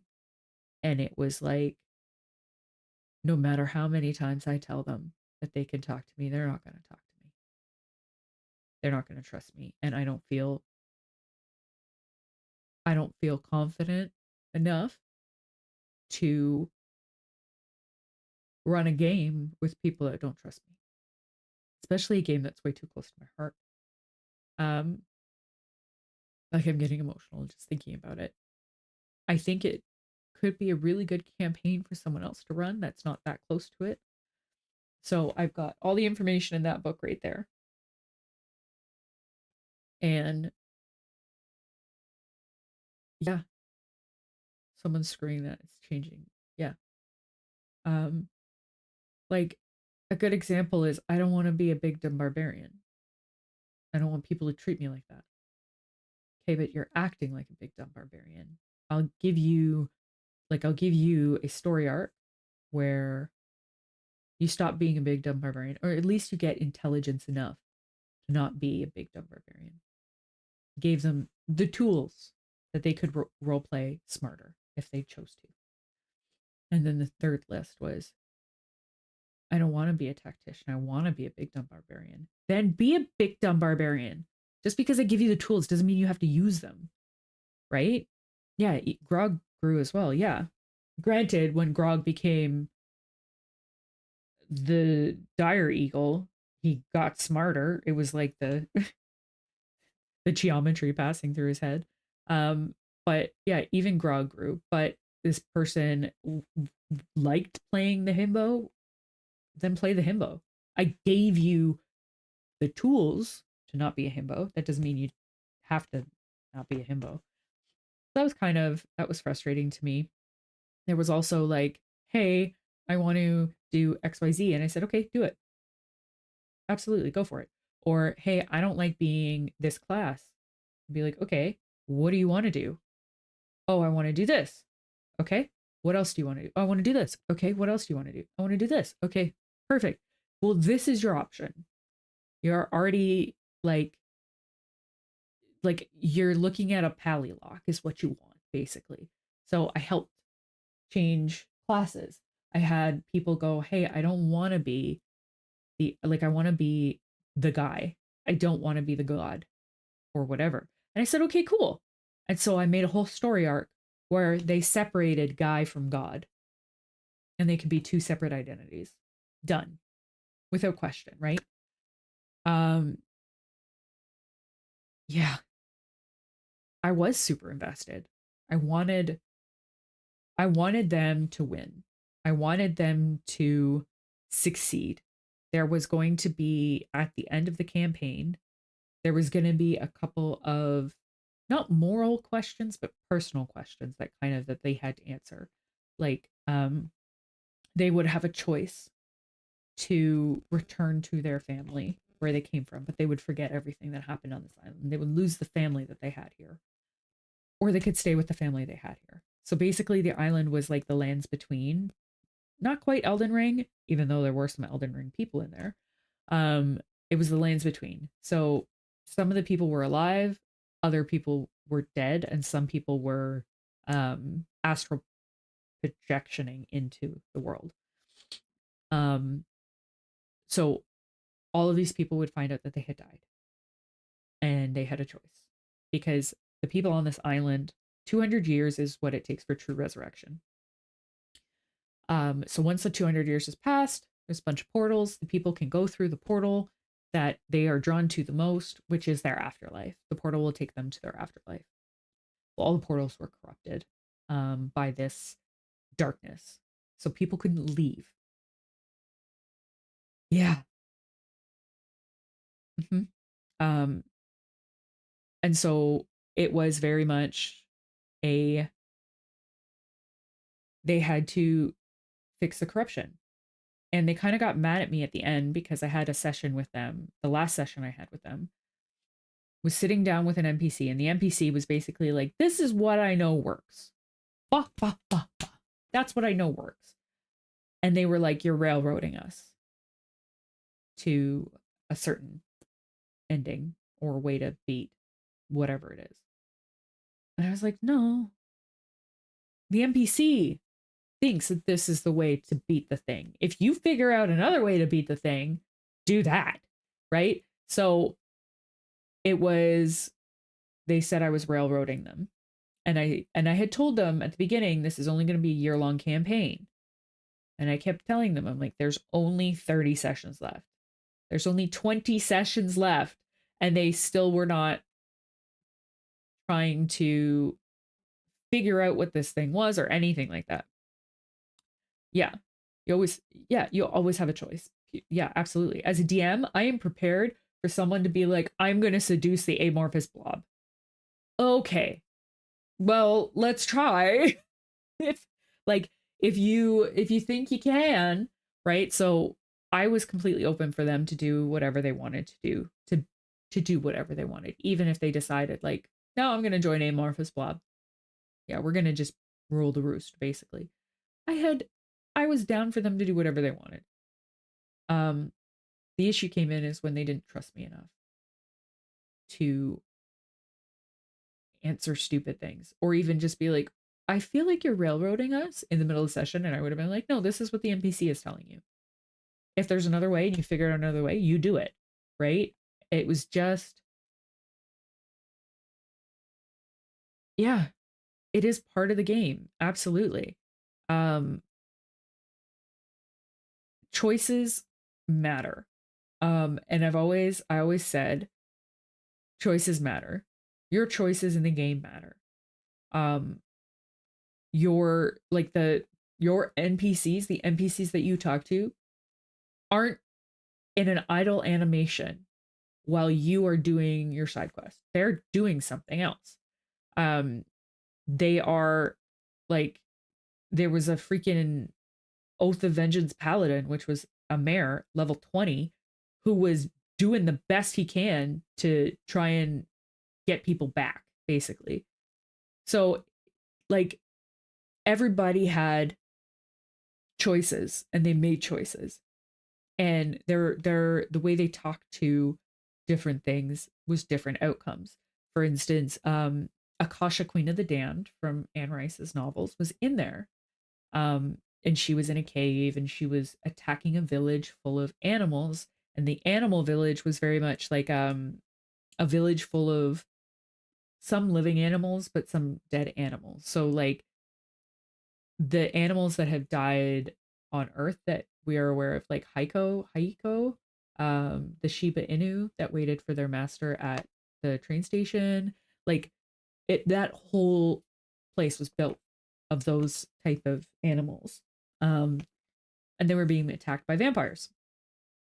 Well, one of the characters was able to talk to Akasha to the point where she stopped attacking the village. So they didn't have to kill Akasha. They didn't have to kill the vampires. They just talked and explained and said, you know, And they consciously made a decision to keep this person alive. They didn't have to, but that's what they did. So cool, great. Now you have an ally in your fight against the amorphous blob. And they were gathering allies. They were figuring things out. Shelob, the giant freaking dune worm, they figured out was so big that it could eat the amorphous blob, and the amorphous blob was afraid of it. Well, that means the first time ever they were able to see the stars because they couldn't go out at night, typically. Yeah, you don't always need to be murder hobos. But it is, I gave them so many choices and they did all the choices that they wanted to do. I wasn't railroading them. They chose where they were going, everything like that. And then at the end, it was like, you're railroading us. I'm not. This is an NPC telling you what they think is going to work. And then I also got the, I don't want to be like this. I want to be seen like this. Well, then you have to act like that, right? Like, stop acting like an idiot and people will stop treating you like an idiot. Um, then there was another complaint of, oh God, I forget half the complaints. It was, it was, they were almost done. They were at 16 sessions left. Yeah, I'm doing my job. You do yours. Yeah, exactly. There was 16 sessions left and I gave up and I basically was like, I'm sorry, can't do this. I can't. Um, and then like kind of rudely, actually, um, someone that I trusted, still trust, um, was no, what is happening? Oh, I did a dumb. One sec. Gotta fix this. There we go. Okay. Um, someone that I do trust basically told me I was an idiot. So I kind of wrote a letter to them in the D&D area, which was only locked to the players. Only locked to the players, mind you.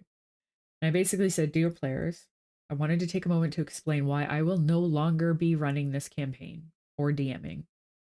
Over the year, I've worked hard to ensure everyone was heard and to accommodate what people wanted. I've always been open to feedback and willing to make adjustments for the sake of the group and the players' enjoyment. I have changed character classes when they felt unsatisfied with their current class abilities. I have changed plot points. I have adjusted character sheets to help bring characters balance or help bring help bring balance to characters so players would feel more comfortable. I have built stories to help change characters altogether. However, when a single player presented me with a list of issues other players brought to them, it was both insulting and disrespectful. Feels like a breach of trust, and I am incredibly hurt by how this was handled. This campaign is something I've been building for over 8 years. It's a story deeply personal to me, and letting others into it required a great deal of confidence and trust. Now, however, I've lost all confidence in my storytelling, in my DMing style, and in some of the players. The trust has been broken. Despite my efforts, it seems that nothing I did was enough, and that was a deeply painful realization. As a result, I will not be continuing as your DM. I wish you all the best moving forward." And then I reached out to a friend and I basically said, "This is kind of what happened, and I'm a little bit upset." And they were like, "Oh, I read your letter." So apparently someone in that DM group copied that letter and sent it to him. And then he said basically that I have to apologize for canceling the game in a knee-jerk reaction because I didn't like the fact that players had complaints. And then he also said that the players also should apologize for how they handled it. And yeah, I know. I know. I I could literally just I could read you, where is it? I haven't talked to them in a while because I'm upset, clearly. Um, there. The last thing I said, he said, I'm not on any side. I'm giving advice. Yeah. Um, and I said, you're on theirs. Your advice is to apologize and get over my feelings. He said, you can continue to say that regardless of the truth. My advice is that every side has a point to apologize on. I've repeated this. You're not hearing it. I'm done. We can talk when you step back, breathe, and not attack me because I didn't rush in to give your boo-boo kisses when everyone fucked up in the situation. Everyone. God fucking damn it. How many fucking times do I have to say it in how many fucking ways? That was the last thing he wrote to me. And in my thought process, I thought, if I had just said, I'm just writing you because my mental health is not in the space, in the right space to be a DM right now. I wish you all luck moving forward. They would have nothing to say. But I trusted this person as a friend, like a big brother, and that's what they say to me. That it's knee-jerk reaction. I should apologize for canceling the campaign. And yeah, they're not bums. They were just, I think they were afraid of conflict, thinking that bringing something to me would raise a conflict, but it didn't. I I am happy. When I was a DM, I was happy to change a story if it meant that the player would be happy. I Yeah, but it was like 3 times that they did this to me, that they gave me a list of complaints. 3 times. It wasn't a knee-jerk reaction. Um, it was a hurtful reaction I had to take that hurt me, and I don't feel I have to apologize for it. And anyone who thinks I should needs to reevaluate that being a DM, whether you're DMing Dungeons and Dragons or whether you're DMing World of Darkness or whether you're DMing Warhammer or like Fallout or any TTRPG, as a DM, it's kind of your job to make sure that players are having fun, that they're happy. The story that you are telling drives them. Um, and it really hurt because I thought I was really good at helping people have fun. And when when you get lists and lists of we're not having fun because XYZ, it's kind of like you failed. They didn't they didn't respect me for all the work I did. They just saw maps and like I made maps in Dungeon Alchemist and I would have the map in Roll20 and I would be streaming the map on Discord so they could walk through the map and they would be like, I'm walking over here. So I'd walk them over there so they could see visually not only from above where they were, but also what they saw around them. And I did that multiple times for them. Made maps, made story, made plots. And it just sucked the life out of me when I had to walk away. That's why I have all the information here in that book. This book right here. And I have a whole freaking drive. Like I could actually show you. I think I can show you. Where is it?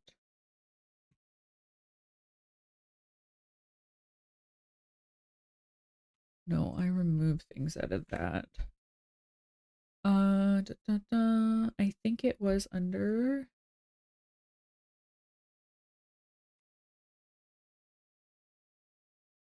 Okay, yeah, here. Pearls Before Swine. They weren't that awful. They were just little buttheads sometimes. Okay. I am going to uh here. There you go. Okay. So this was what I had. I had a whole thing of DM stuff, so a bunch of information that, let's say I was like running combat or something, like everything was here. Um I had made different armor and clothes and magic items and weapons. I even kept all their PC stuff. Like for instance, like artwork for the characters. I had what their familiars were like. I had each of the items which I made for them. Like I made items, um, created items, multiple items, that matched their character, different NPCs that they had, different like pictures they created, information about their character, different items I gave them. Um, I also have, oh, where is it? I don't want to.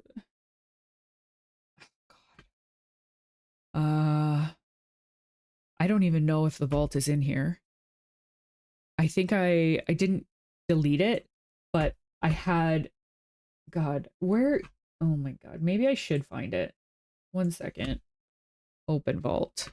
It would it be in here? Uh, that's fabled. D&D? D&D game? Uh, oh, that's what it was. Select folder. Okay. Yeah, trust. So, can you even see that? Yeah, okay. Ah. So here, each arc, I took notes. Each session. So here's notes for session 2, notes for session 3, session 4, session 4.5, 5, 5.5, 5.5, 6, 6. Like there's arc 2, all the notes. There's arc 3 notes. That's where we ended. Different HR information. Here's images that I like created. That was my sister's character. So like here was buttons. I had like a bunch of NPCs and familiars and good NPCs, neutral NPCs, the Valkyries, all the information about their PCs, what they have, different things, the world, like different creatures, different flora and fauna. So this is like, yeah, um, this was huge, and it was frustrating because like I even have locations, different portals, what each portal is. But they don't see that work, right? They don't see everything that I've put into all of this stuff. Um, it's frustrating because I walked away. I also have a ton of stuff in there in that book. Um, but yeah, I walked away because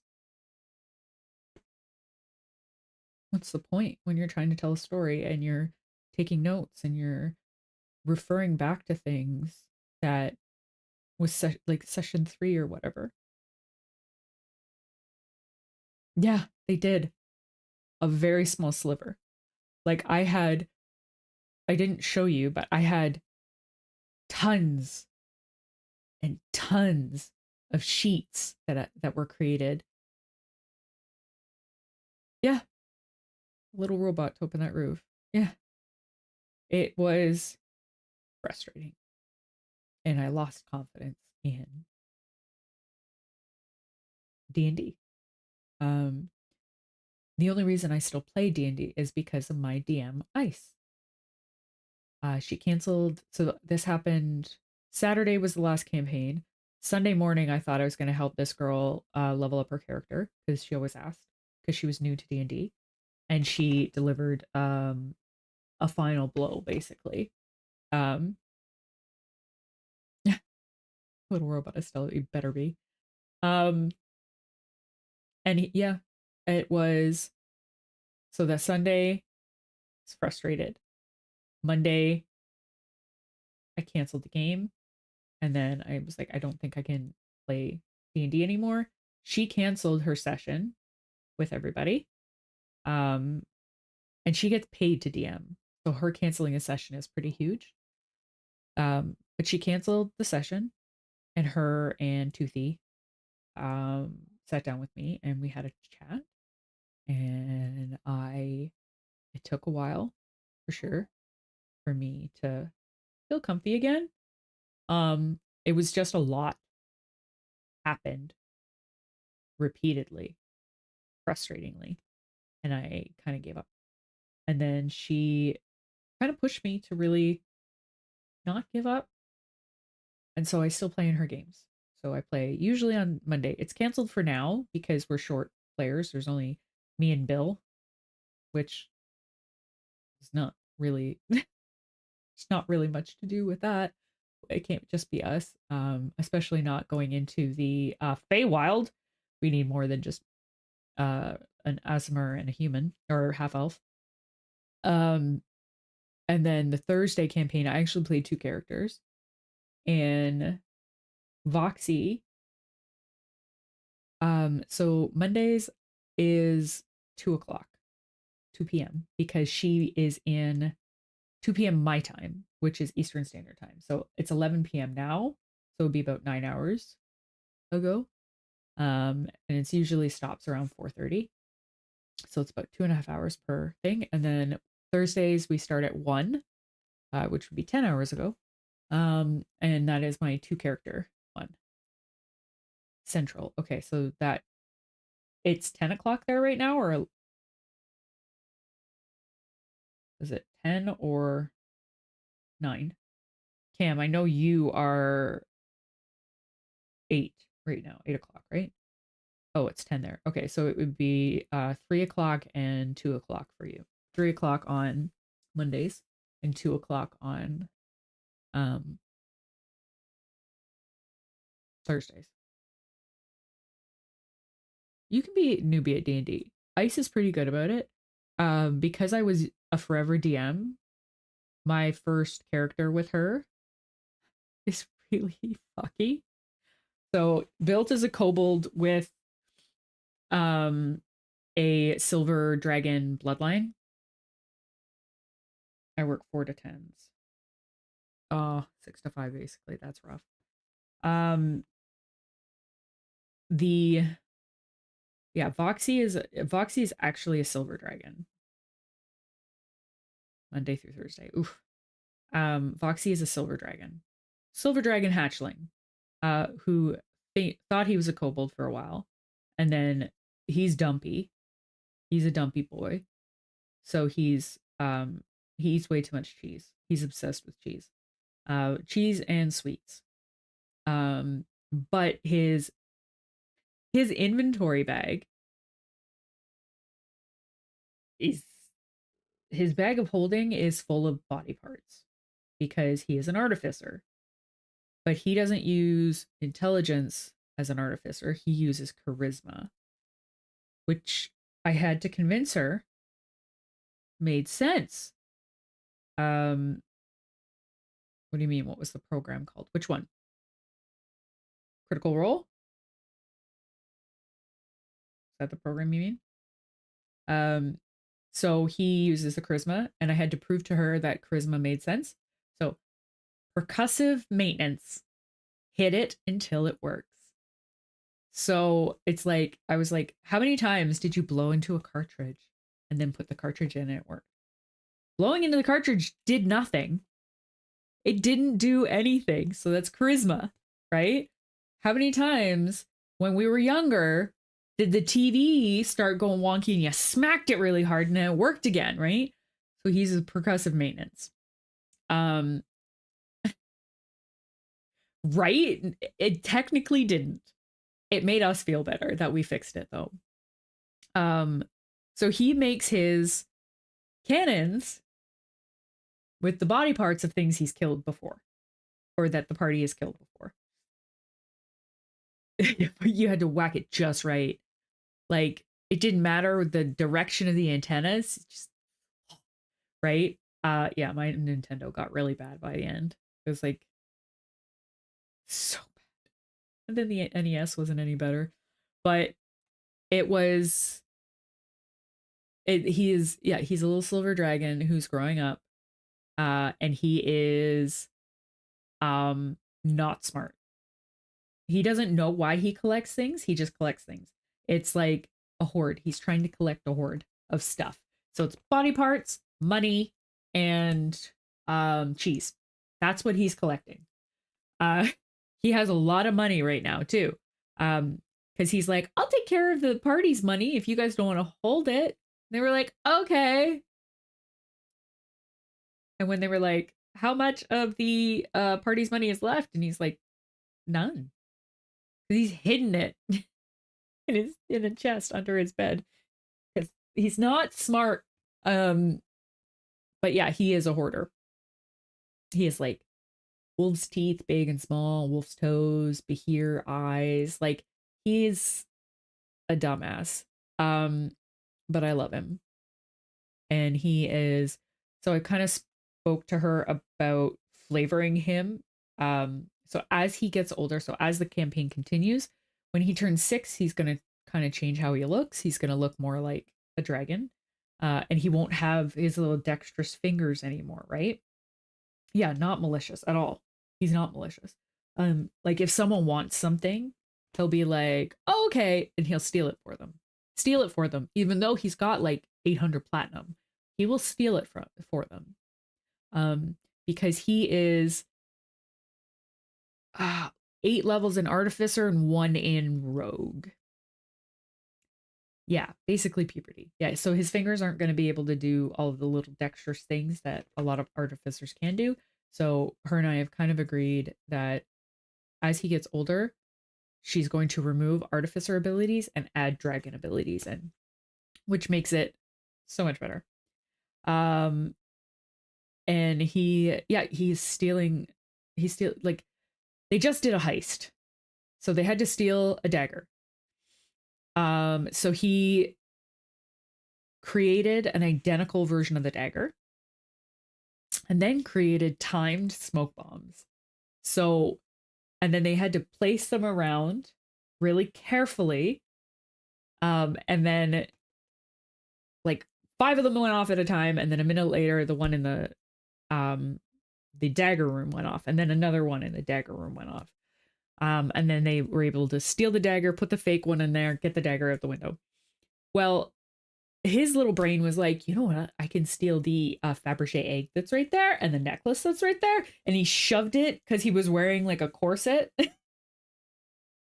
over his belly and like a silver cape. And he's only like 3'8" or something. And he shoved the Fabergé egg straight down his thing and the necklace down. And then they locked the doors and they were like, okay, we have to pat everyone down because things are missing. And Voxy was like, they're gonna feel the egg. Oh my god, they're gonna feel the egg. And I was like, I'm gonna like inch kind of back a little bit because he was talking to these guys and being like, what are you doing? Why are you locking the door? I just want to leave. And they were like, no, you're not leaving. So he like stepped back, and so they were keeping an eye on him. And I was like, I want to stash the Fabergé egg and the necklace in the suit of armor. And she's like, they're staring at you. It's like, yep. She's like, okay, it's gonna be like a high DC. Like I think it was like DC 18. And I was like, I prey on Astarion's milky thighs. Please give me a good number. And I rolled like, I think it was like 24 or 25. I was like, yes. I like jumped out of my chair and she was like, God damn it. You do it. You hide them. So that he got in line to be patted down. They took the corset off of him and he's like, ah! Right. And they probed to see if anyone shoved anything down the throat or up the booty hole. And so they took him and they did that. And he came out and he's like, I am a minor. That's illegal. And he ran out the door. And the DM was like, "Oh my god." And he got to the thieves guild, ran in the door, fell over, and he was just like, "I've been violated." And the thieves guild guy runs over and he's like, "Roxy, what's going on?" And he's like, "I touched my booty hole." So upset. Um, but yeah, that I also have a second character in that who is replacing Voxy because once Voxy's family retires, so Pawn is his family, it's basically his papa. Once Pawn retires, Voxy, there's no need for Voxy to go out and adventure anymore because he's found his family. So Silver Dragons, they find a family, they find like people to protect. He's going back for the egg. It's stashed in a yeah, he's gonna go back for the egg. This Thursday he's going back for the egg and he's gonna get it. Because I just got a level in Rogue. So I'm expertise at sleight of hand. So I think it's like a plus 14 for my sleight of hand now. So like I was plus 9 before, but now I'm plus 14. Um he's gonna get the egg for sure. Oh, he wouldn't fit in the armor. He's 3'9" or 3'8", and the armor is like 6 feet tall. He would not fit in the armor. He may take pieces of the armor, but he's got a lot of armor. He's stolen a lot of people's armor. Like if someone dies in battle, he's like, "Oh, leather armor in the bag of holding." Um, and then so I think he's got like 20 leather armor, some like long swords, bows. If nobody wants the stuff, it's in his bag of holding, and he's keeping it in his bag of holding. So he's very he's adorable. Yeah. Hmm. But he's in a dragon suit. Well, I'm a squirrel in a human suit, to be fair. I'm technically a squirrel in a human suit wearing a squirrel suit. Inception. But yeah, he's very he is my adorable character, but um he is like he had a very emotional moment. So they were going through a dungeon and Pawn walks in and the knees down turns to stone. And Voxy is like, "Oh no, like what's happening?" And then cast Sanctuary on Pawn because he couldn't move at the time. Pawn picks up, he has like a sending stone and he talks to his wife. He's like, "Shalia, I'm turning to stone, send help." And then the next round, he turned to stone. Our barbarian failed his constitution rolls twice.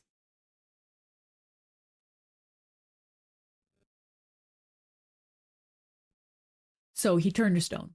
But because Sanctuary was cast before he turned to stone, Sanctuary stayed.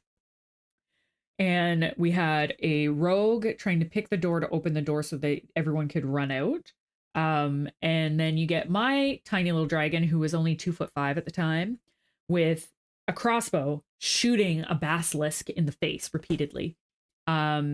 Basilisk critted, I think, 3 times, and the rogue used silvery barbs both times, which saved Voxy, because Voxy would have been dead. Like Voxy had like 60 hit points.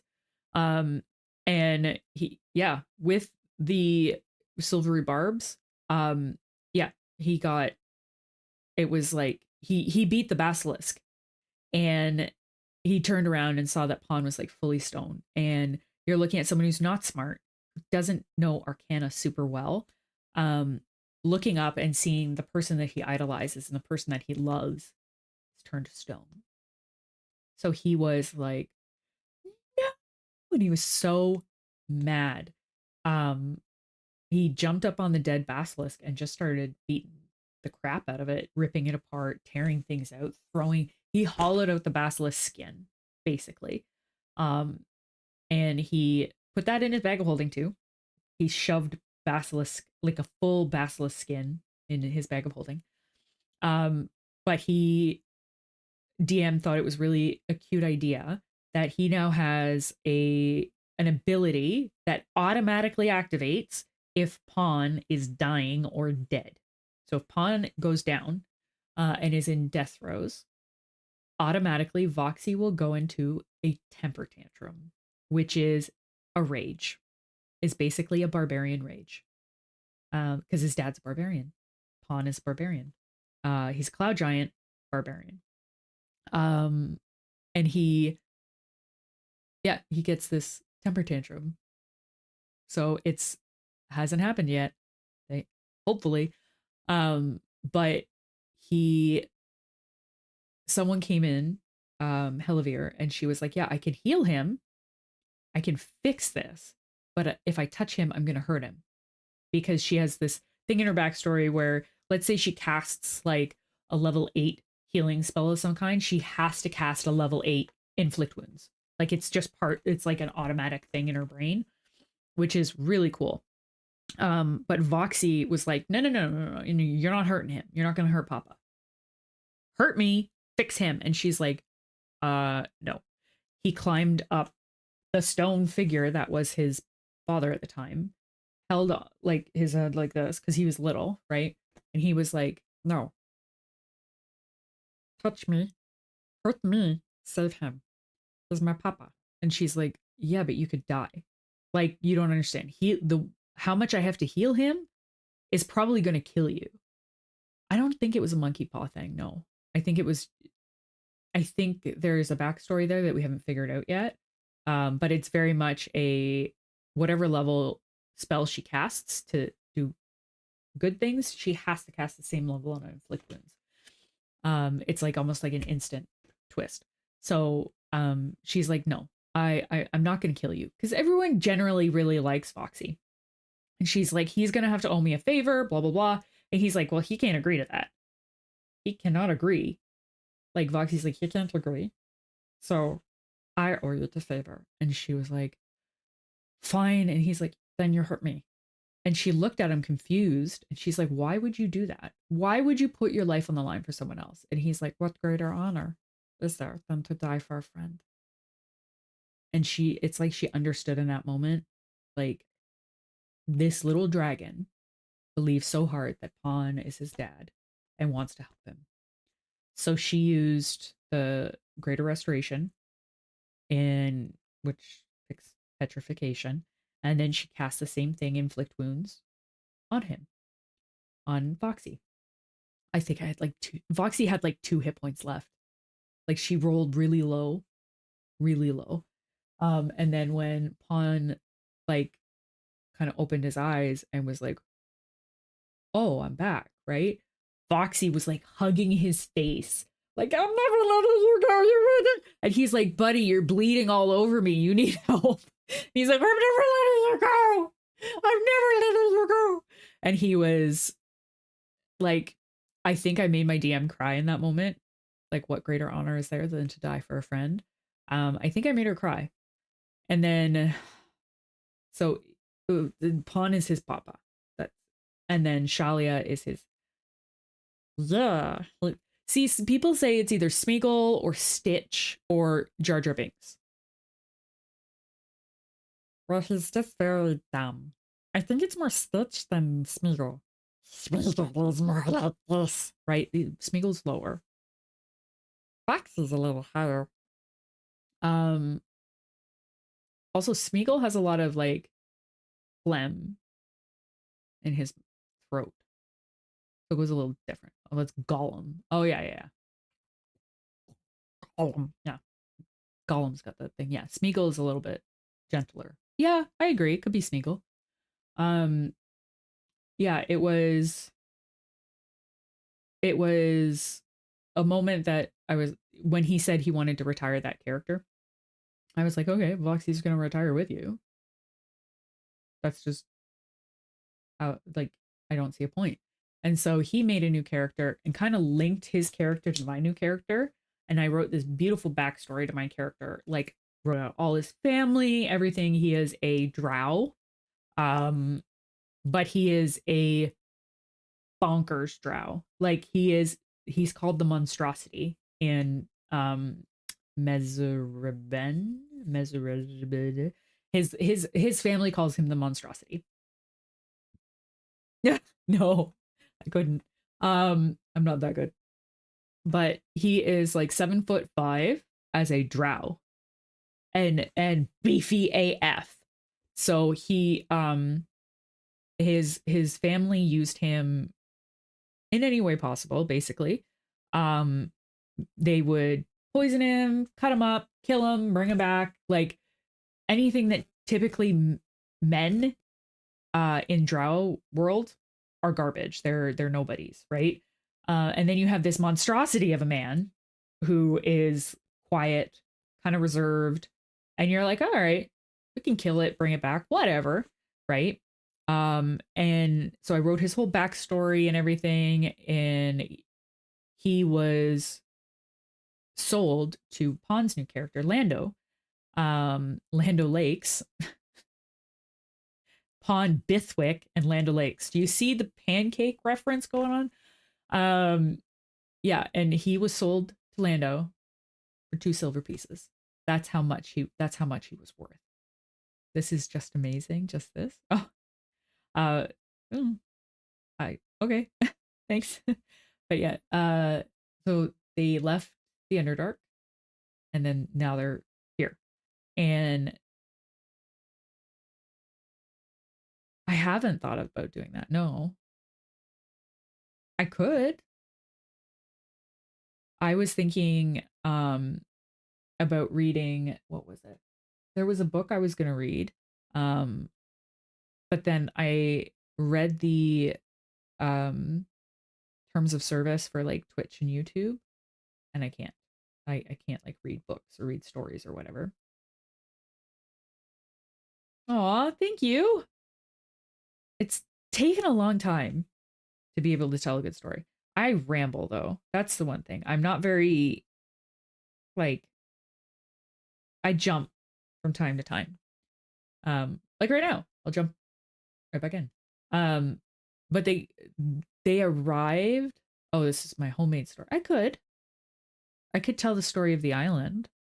I could write a whole story about the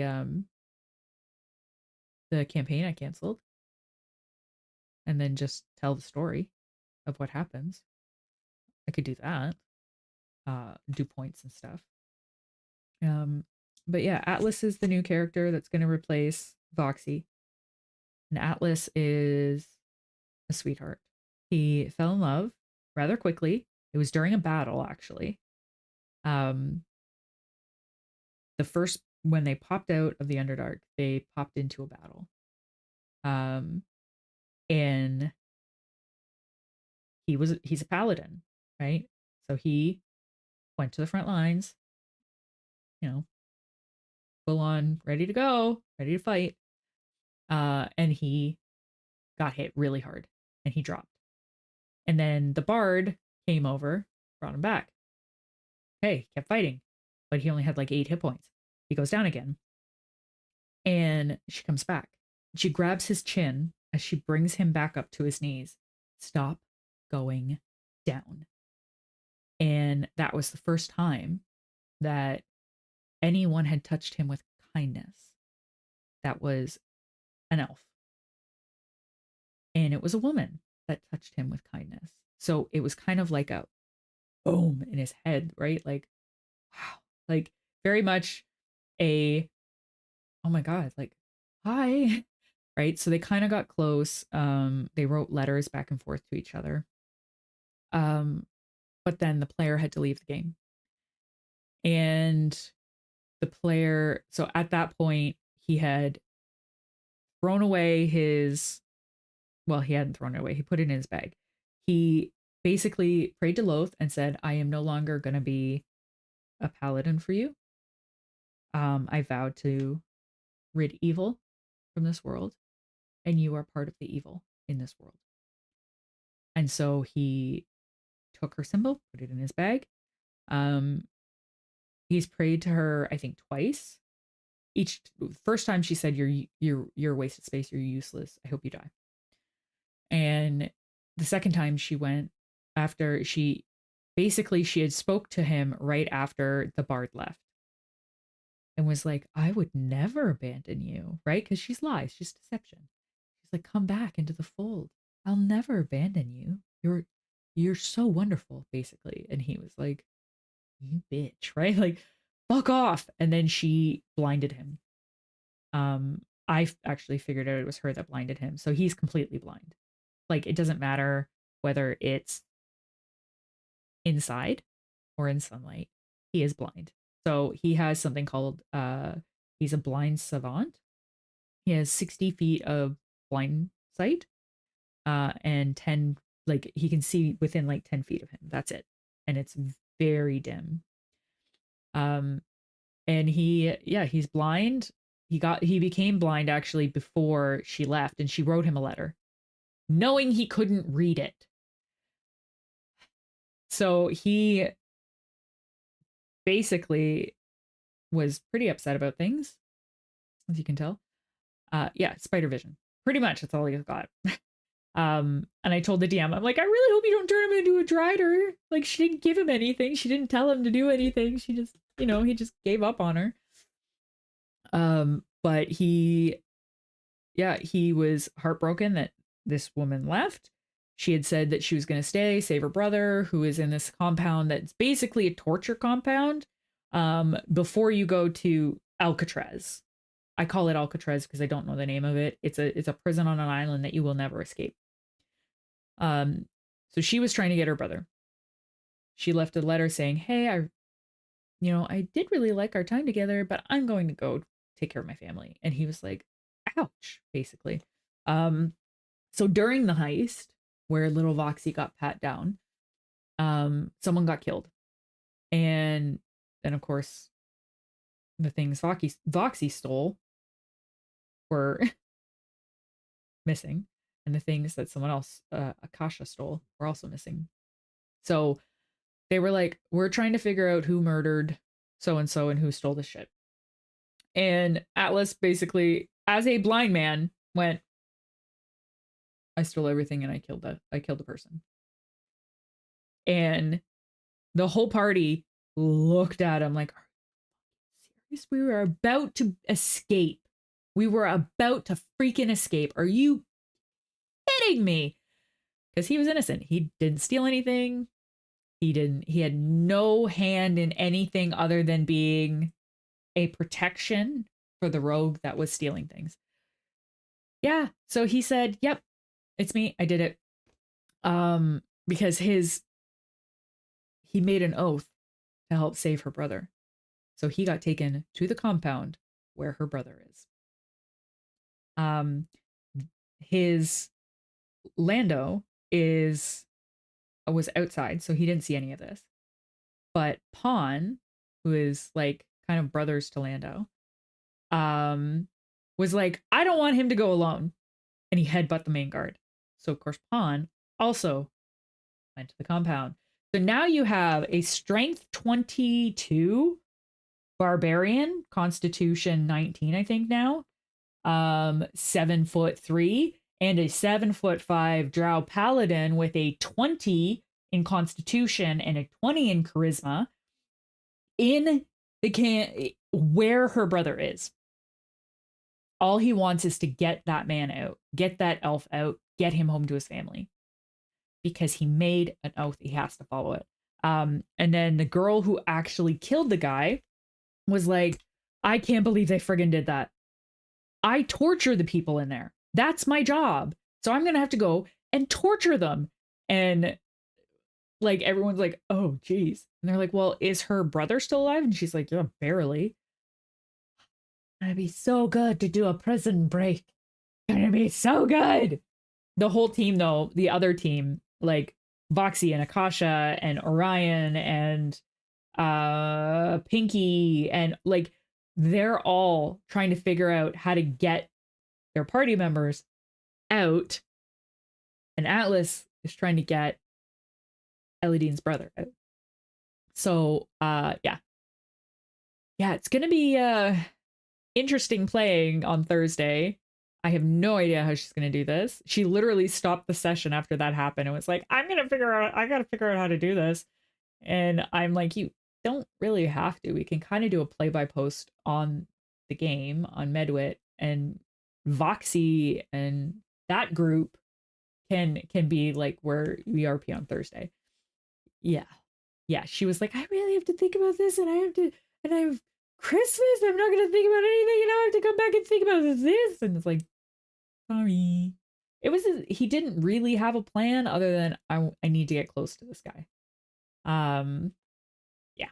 So they're gonna figure it out one way or another, and they're gonna figure it out. It's gonna be rough, but that's Thursday. That's Thursday. So yeah, I'm one of those players that always throws wrenches in things. For instance, a good example is they were in a cave, I think, looking for a specific type of dagger. Yeah, I love you. I'm so sorry. I do that all the time with ice. So there was 2 sessions back to back that I literally the whole session had to stop for a second and figure stuff out. The first one was in the it was like a dungeon, and the DM Ice knows that when I ask her like a clarifying question, there's going to be a secondary question. So Voxy has the robe of useful items, right? My question to the DM, because a Bahir showed up, my question to the DM was, how thick, or would you consider like the way a Bahir stands, is the back of their head a vertical surface? She went, oh, based on the picture, yeah, I would say so. And I said, how thick do you think a Bahir's skull is? And then she's like, I don't know. I'm like, is it less than 2 feet thick? Like, well, yeah, I think so. Because 2 feet is like, it'd be less than 2 feet. It'd be like a foot thick at max. I was like, okay, cool. As my turn, I would like to climb the Bahir.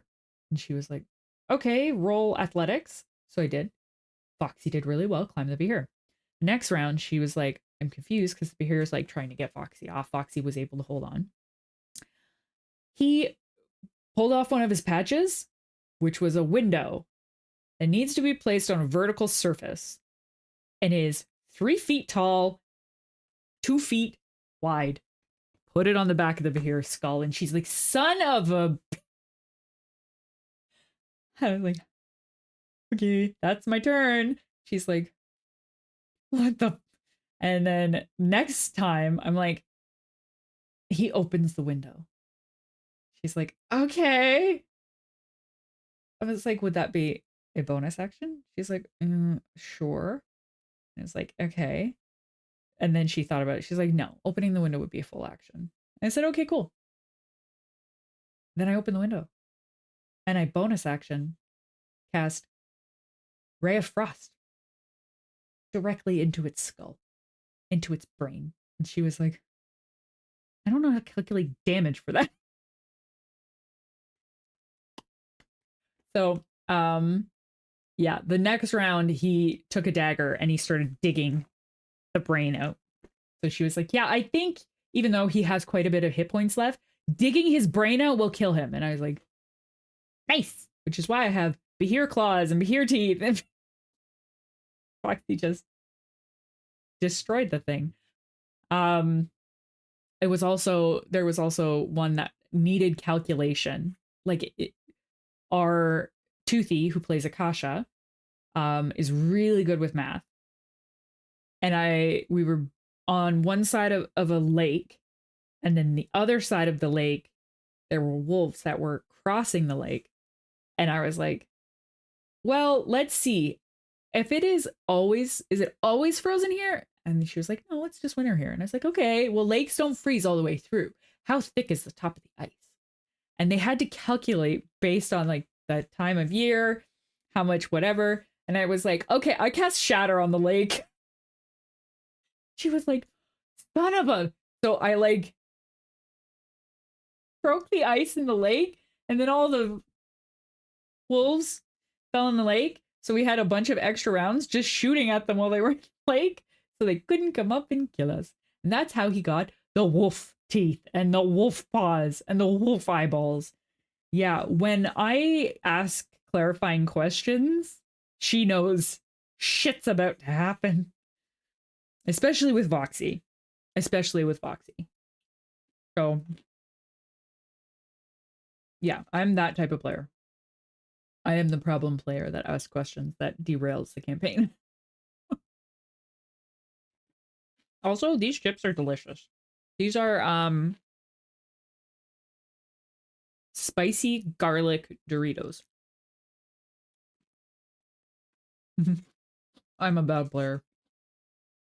There's a certain type of DM that can handle me. Ice can handle me. Like I page her every so often. I'm like, hey, can I do this? And she's like, roll it silently to me. And I do. And she's like, you did it. Yeah. I have to be careful because certain gluten really bothers me. Pretzel chips are good. I know they're good. I've had them. It's just they're really bad gluten wise. And so is corn chips because these are corn chips. And mhm. Allison. When I'm a DM, I'm more like Brennan. Brennan's always eating as a DM. He's snacking. He's like the best snack as a DM is nuts. hmm I'm doing a thing. Yeah. So my brilliant play last session was Atlas being like, "I'm guilty. Take me to the person that I'm trying to save." Basically. But we also have. Oh yeah, yeah. I'm doing that too. Always, always be scheming. Always. Um, it's very much. I try and use my whole sheet, the whole sheet, because what's the point if you're not using everything? Um,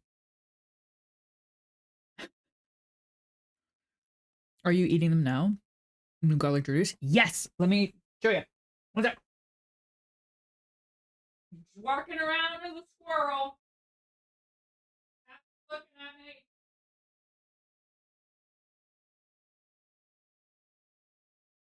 There we go. Like turn my chair. What? Spicy garlic Doritos.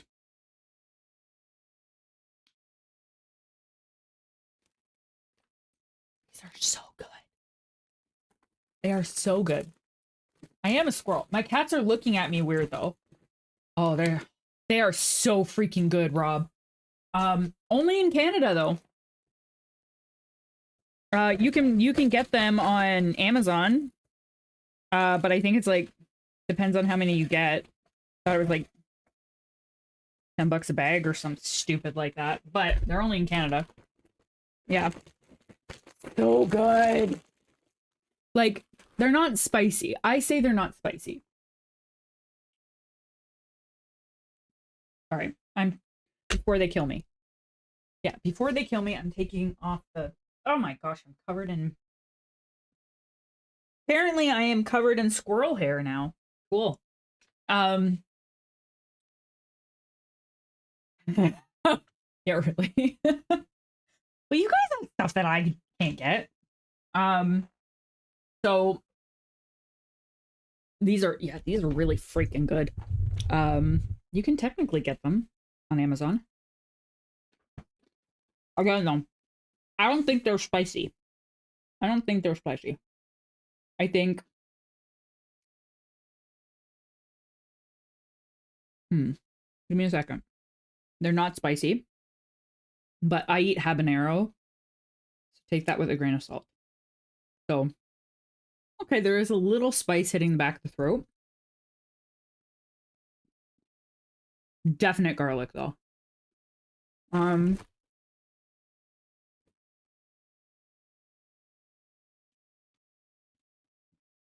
yeah, it's only cayenne pepper.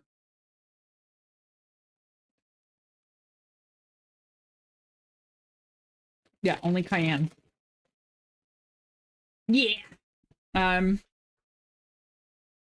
have you tried the bulldog carbonara?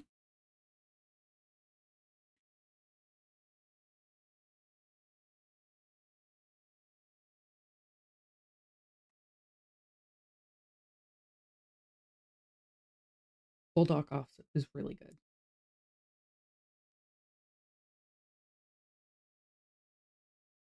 Oh, hands down, Rob. Um, there is another one. It is a pretzel chip. Actually, it's just a pretzel, and I think it's a garpar. Garpar. Uh, used to be able to eat it.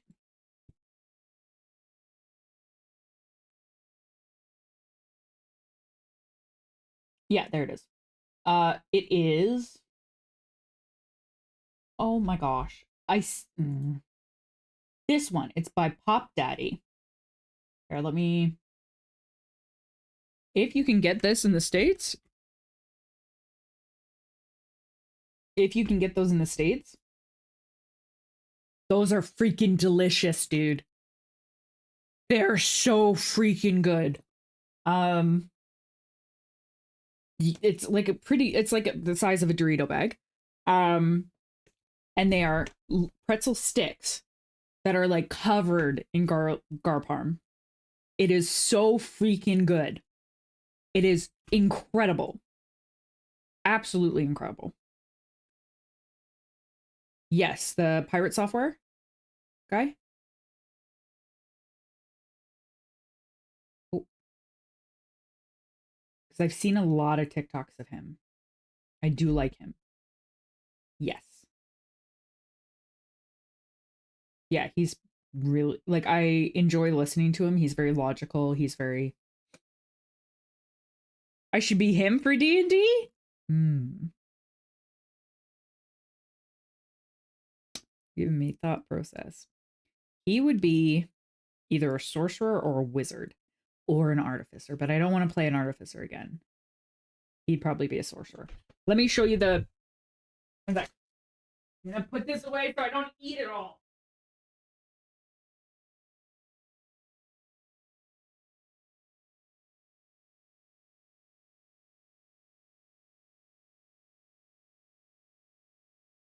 Ah!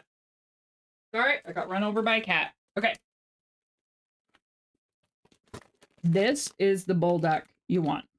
You can get these most places either in a like a in one of those like the things that are like this with the lid on it. Um make a show like that. I could try. But this no, Max. I'm not making it right now. Um I will tell you like if you have green onion, I could try. He does it a lot though. He's like on like 7 days a week, I believe. Um but yeah, so with this there's two spice packets in there. There's the carbonara powder spice stuff that when the water's boiling, I put the spice in the like the powdered stuff in the bowl, and then I put a little bit of the boiling water in, stir it up, then put I can only eat half of these noodles, so I have to crack it in half, throw it in. And then there's a second thing in here that is yeah, it's ramen. It's ramen. It's really good. Oh, you can't really see it. There you go. It is ramen. And so like half of it goes in there, the cheesy, but the other packet in here is a sauce packet. I cannot use the whole sauce packet. I can't use the whole one because it it's the heat. It is really really tasty. I don't like spice just for spice. Give me spice and flavor. My favorite hot sauce is ghost pepper and cherry, black cherry. It is so freaking good. The flavor is there, but the spice is so much your nose is running, you're crying, you're sweating. Like I love it. This spice packet, I can only use about half of it, and I'm still my nose is running. But it's really really good. And basically what I do with this ramen is I will cut up some green onions, shred some Gruyere cheese, and then make the ramen, make sure it's in the bowl with the spices, mix it all in, put the green onions on and then like sprinkle the Gruyere on, and then I put it in the microwave for a minute, and then I come out and it's cheesy and spicy, and oh, it's so good. So good. I've gone through 5 packs in 5 days. So tomorrow I'm also having this because it's freaking delicious, and I may go out and get more. Yeah, they're absolutely delicious. Absolutely delicious. Ooh. Oh, the bomb. I want to try the bomb, but at the same time, I'm like, I think the bomb might be just spice for spice. Just spice for spice, I think. Hey, what are you doing? Don't eat the squirrel. Put the squirrel on the floor, and cat decided to try to eat it. Okay, I'm gonna. The bomb is gross. Like, what flavor profile is it though? Is it because I know it's. Oh, I'm getting stuck on a. Just see feet going everywhere. It's like, is it just spice for spice, or does it have that like bitter flavor that hits you in the back of the throat that you can't get rid of for like 6 hours? Like, is it that type of spice? Give me a sec. Put in jacket.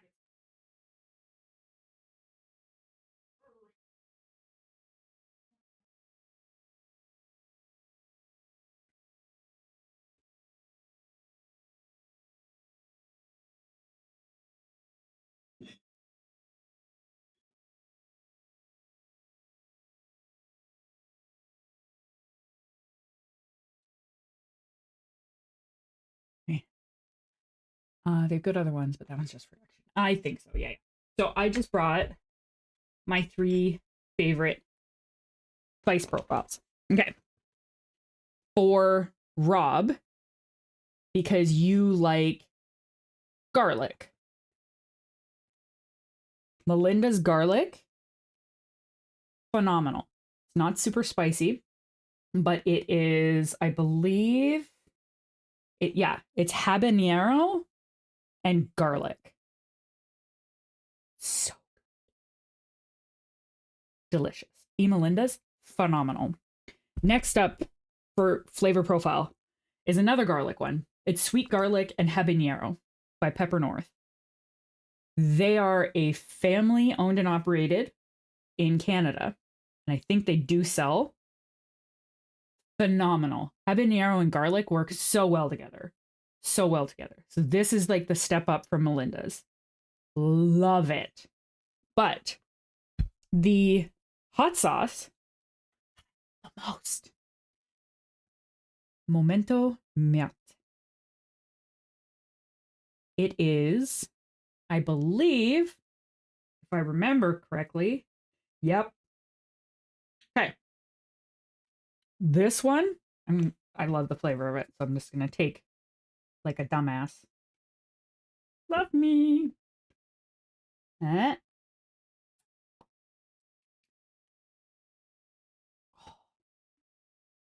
It's like super hot. I live alone, so I could chug this if I wanted to. Um, it is super hot, and it's got the flavor profile that like attaches to your tongue, and it kind of goes down the back of your throat. It doesn't go up into your sinuses, but Memento Melt. It's the hottest hot sauce I've ever tried. It's Carolina Reaper, habanero peppers, onions, apple cider, black cherries, apple cider vinegar, lime juice, a little bit of sugar, garlic, sea salt, and black peppercorns.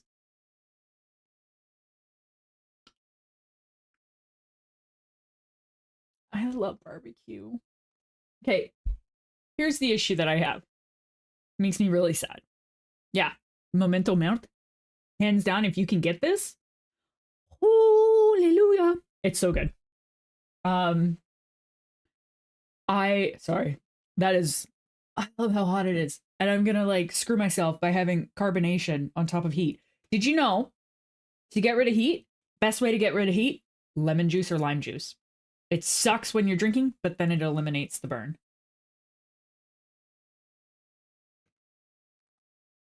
milk coats the burn. Um, so it technically helps, but to get rid of the capsaicin, lemon juice or lime juice. Okay, but excuse me, my mental mouth, man. Woo. Um. Oh, ooh, that does sound really good. That sounds incredible, actually. That sounds absolutely incredible. Um. So here's an issue. I had an issue happen with my stomach that now it's rewired. Um, and gluten is a problem. Too much starch is a problem. Potatoes are a problem. And meat is a problem. So potatoes and meat give me a ridiculously bad migraine.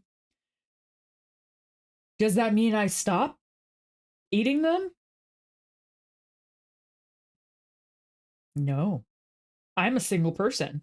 If I want to, I can go over to that supermarket, a supermarket that's like a 5-minute drive away, and get some Wagyu beef. I will take that Wagyu beef and I will put a little bit of garlic salt on it and I will pan fry it because I don't have a grill and I live on the 5th floor, so I don't have a grill. Pan fry it very carefully, like singe one side, singe the other side, you're done. Because I like blue rare. So I have to make it at least to room temperature. Yeah, so it's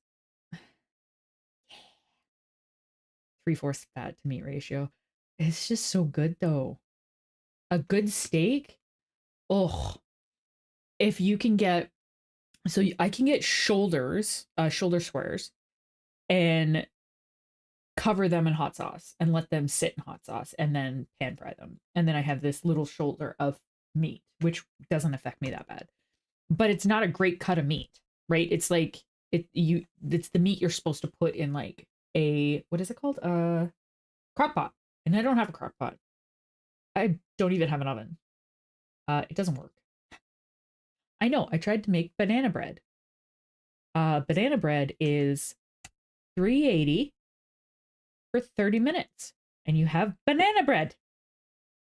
I don't have anything smoked. I don't have a grill. I don't have an Instapot. I have a convection flat thing, like it's just one, you just put the thing on and then you hit on basically and it heats it. It's convection. That's all I have. Oh, I have a microwave and I have a air fryer. That's it. Because my oven, yeah, useless. I've told them to fix it. Now it's just storage for cat food at this point because it's like they're not fixing it. So I just have other stuff. But yeah, it's oh, there's so many. Like I had to actually explain to my mom um how to make a soup because I made a soup and I really enjoyed the soup and it was lasagna soup. It's really good. You just use one pot. It's delicious. I have the air fryer, yeah. I have an air fryer. Air fryer is super useful for dumplings. Just drop them in, air fry them, take them out, roll them in a soup. Fantastic. You know what I'm going to do tomorrow? Instead of putting the Baltic sauce in here, I have Taco Bell hot sauce. Maybe I'll use the Taco Bell hot sauce in here and then use the nacho cheese strings I have and melt those on top. Ooh. I think that's what I'm going to do tomorrow. Now I want to go to bed so I can wake up and have Baltic. That's my life. I don't want to wake up and go eat. Taco Bell ramen, yeah. Have you tried the taco mac and cheese? Have you tried that yet? I've never The Whataburger isn't in Canada that I'm aware of.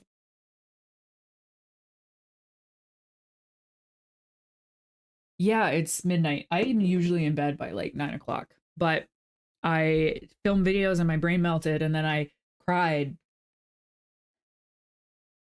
Yeah, so taco mac and cheese. Basically, all you do, you know those little taco seasoning packs?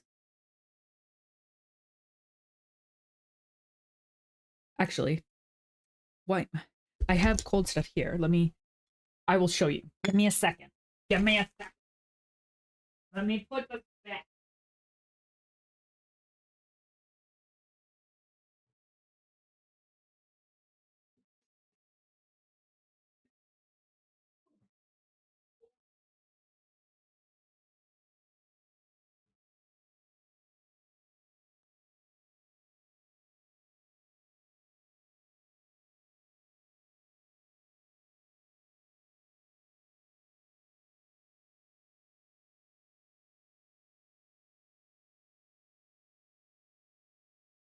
Okay. Here's the tea, my friend. You guys, I don't think have KD, but this is a spicy cheddar KD, which is already delicious. So I add extra cheese in here. So I'll typically I don't have it right now because I'm almost going through my cheese, but spicy cheddar. And then what I will do is I will mix, as I'm creating this, I will mix in, there's like taco cheese that has like pepper jack cheese, like that type of stuff, all done. You put that all in here to make it really good. And then you add in a pack of taco seasoning, whichever one's your favorite. Delicious.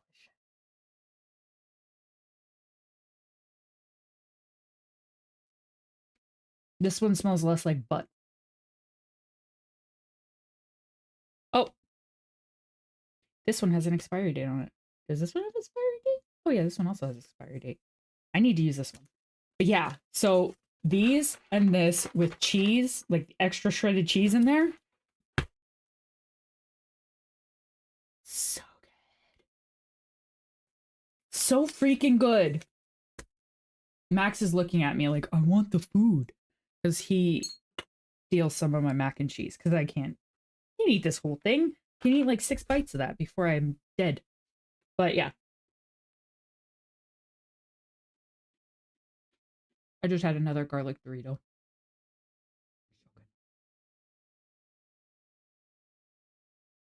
I just heard like thunder. It's winter time. What is happening?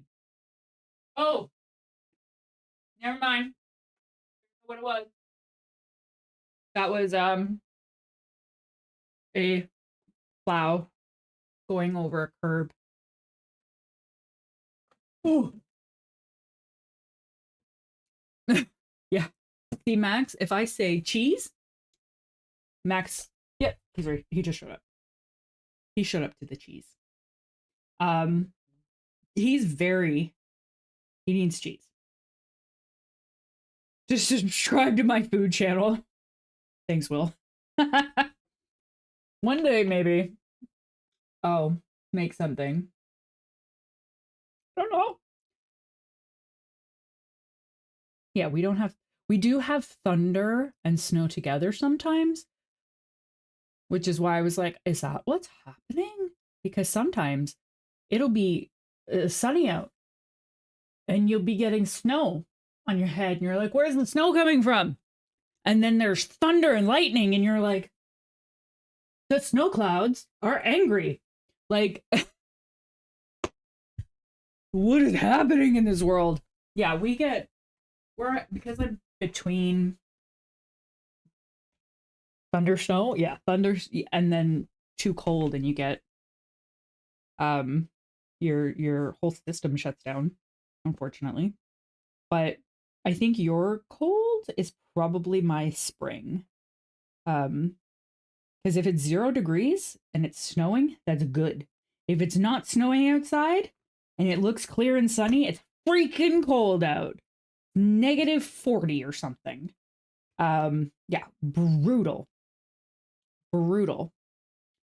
But I really should go because I gotta wash my face first because I have makeup on my face. I wanted to look presentable. Now I have like, oh my gosh, the makeup kind of survived the crying. I did not have black on my lower lashes, so that's new. That doesn't make it look bad though. Kind of raccoon faced. What is this? What was that? Doritos, probably. It's like an orange spot. Yeah. Yeah, I have to wash the face. Aw, thanks, Miguel. Yeah, I have to wash the face, put some skincare on, and then head to bed. And then wake up and have taco seasoning bulldog, which I'm excited for. It was fun talking. Yeah, absolutely. Also, if there's any game that you guys want to like that's a multiplayer game that you want me to play, I don't mind playing with people.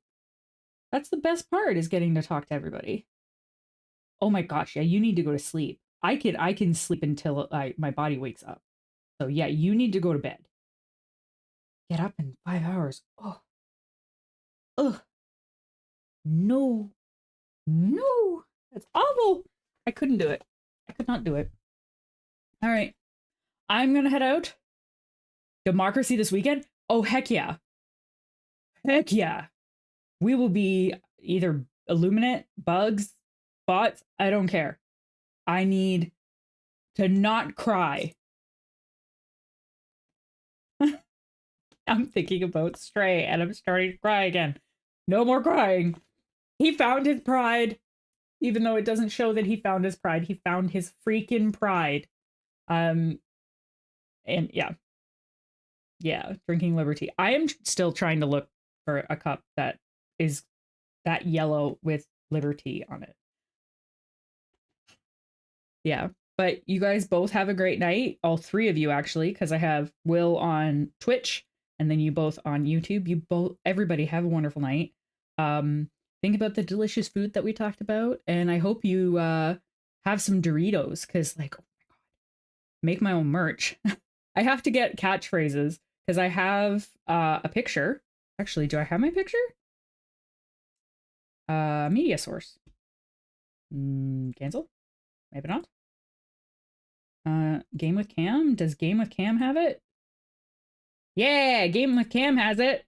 Whooping! That's my icon. I made it. I don't know if you guys would want that on a shirt or hat or whatever, but that is my icon. That is what I made. I'm kind of proud of it. Well, thank you. I'm kind of proud of it. I think it's pretty good. I like the tree. I like all the colors match. But yeah, I have people coming into my chat being like, your icon is not great. Can we remake it and you can pay me? And I'm like, no, I made it. I think it's good. Leave me alone. But yeah, I'm going to head to bed. Will, have a wonderful night. Miguel, have a wonderful night. Rob, have a wonderful night. Yeah, F that. They all the time they're trying to sell. All the time. Like sell. Nah. So yeah, I chat when I'm tired. I just keep talking. So bye everybody. I will be on later. Maybe, probably tomorrow. Pulling some democracy. Okay. Everyone have a good night. And you guys, yeah, I'm gonna hug the babies. Absolutely. They're getting snuggles. Max is mad because I haven't given him cheese yet, so I have to go give him some cheese. Give me a second. Give me a second. I'm standing by. Okay. Bye before he kills me. Thanks for coming by. You guys have a wonderful day. Bye.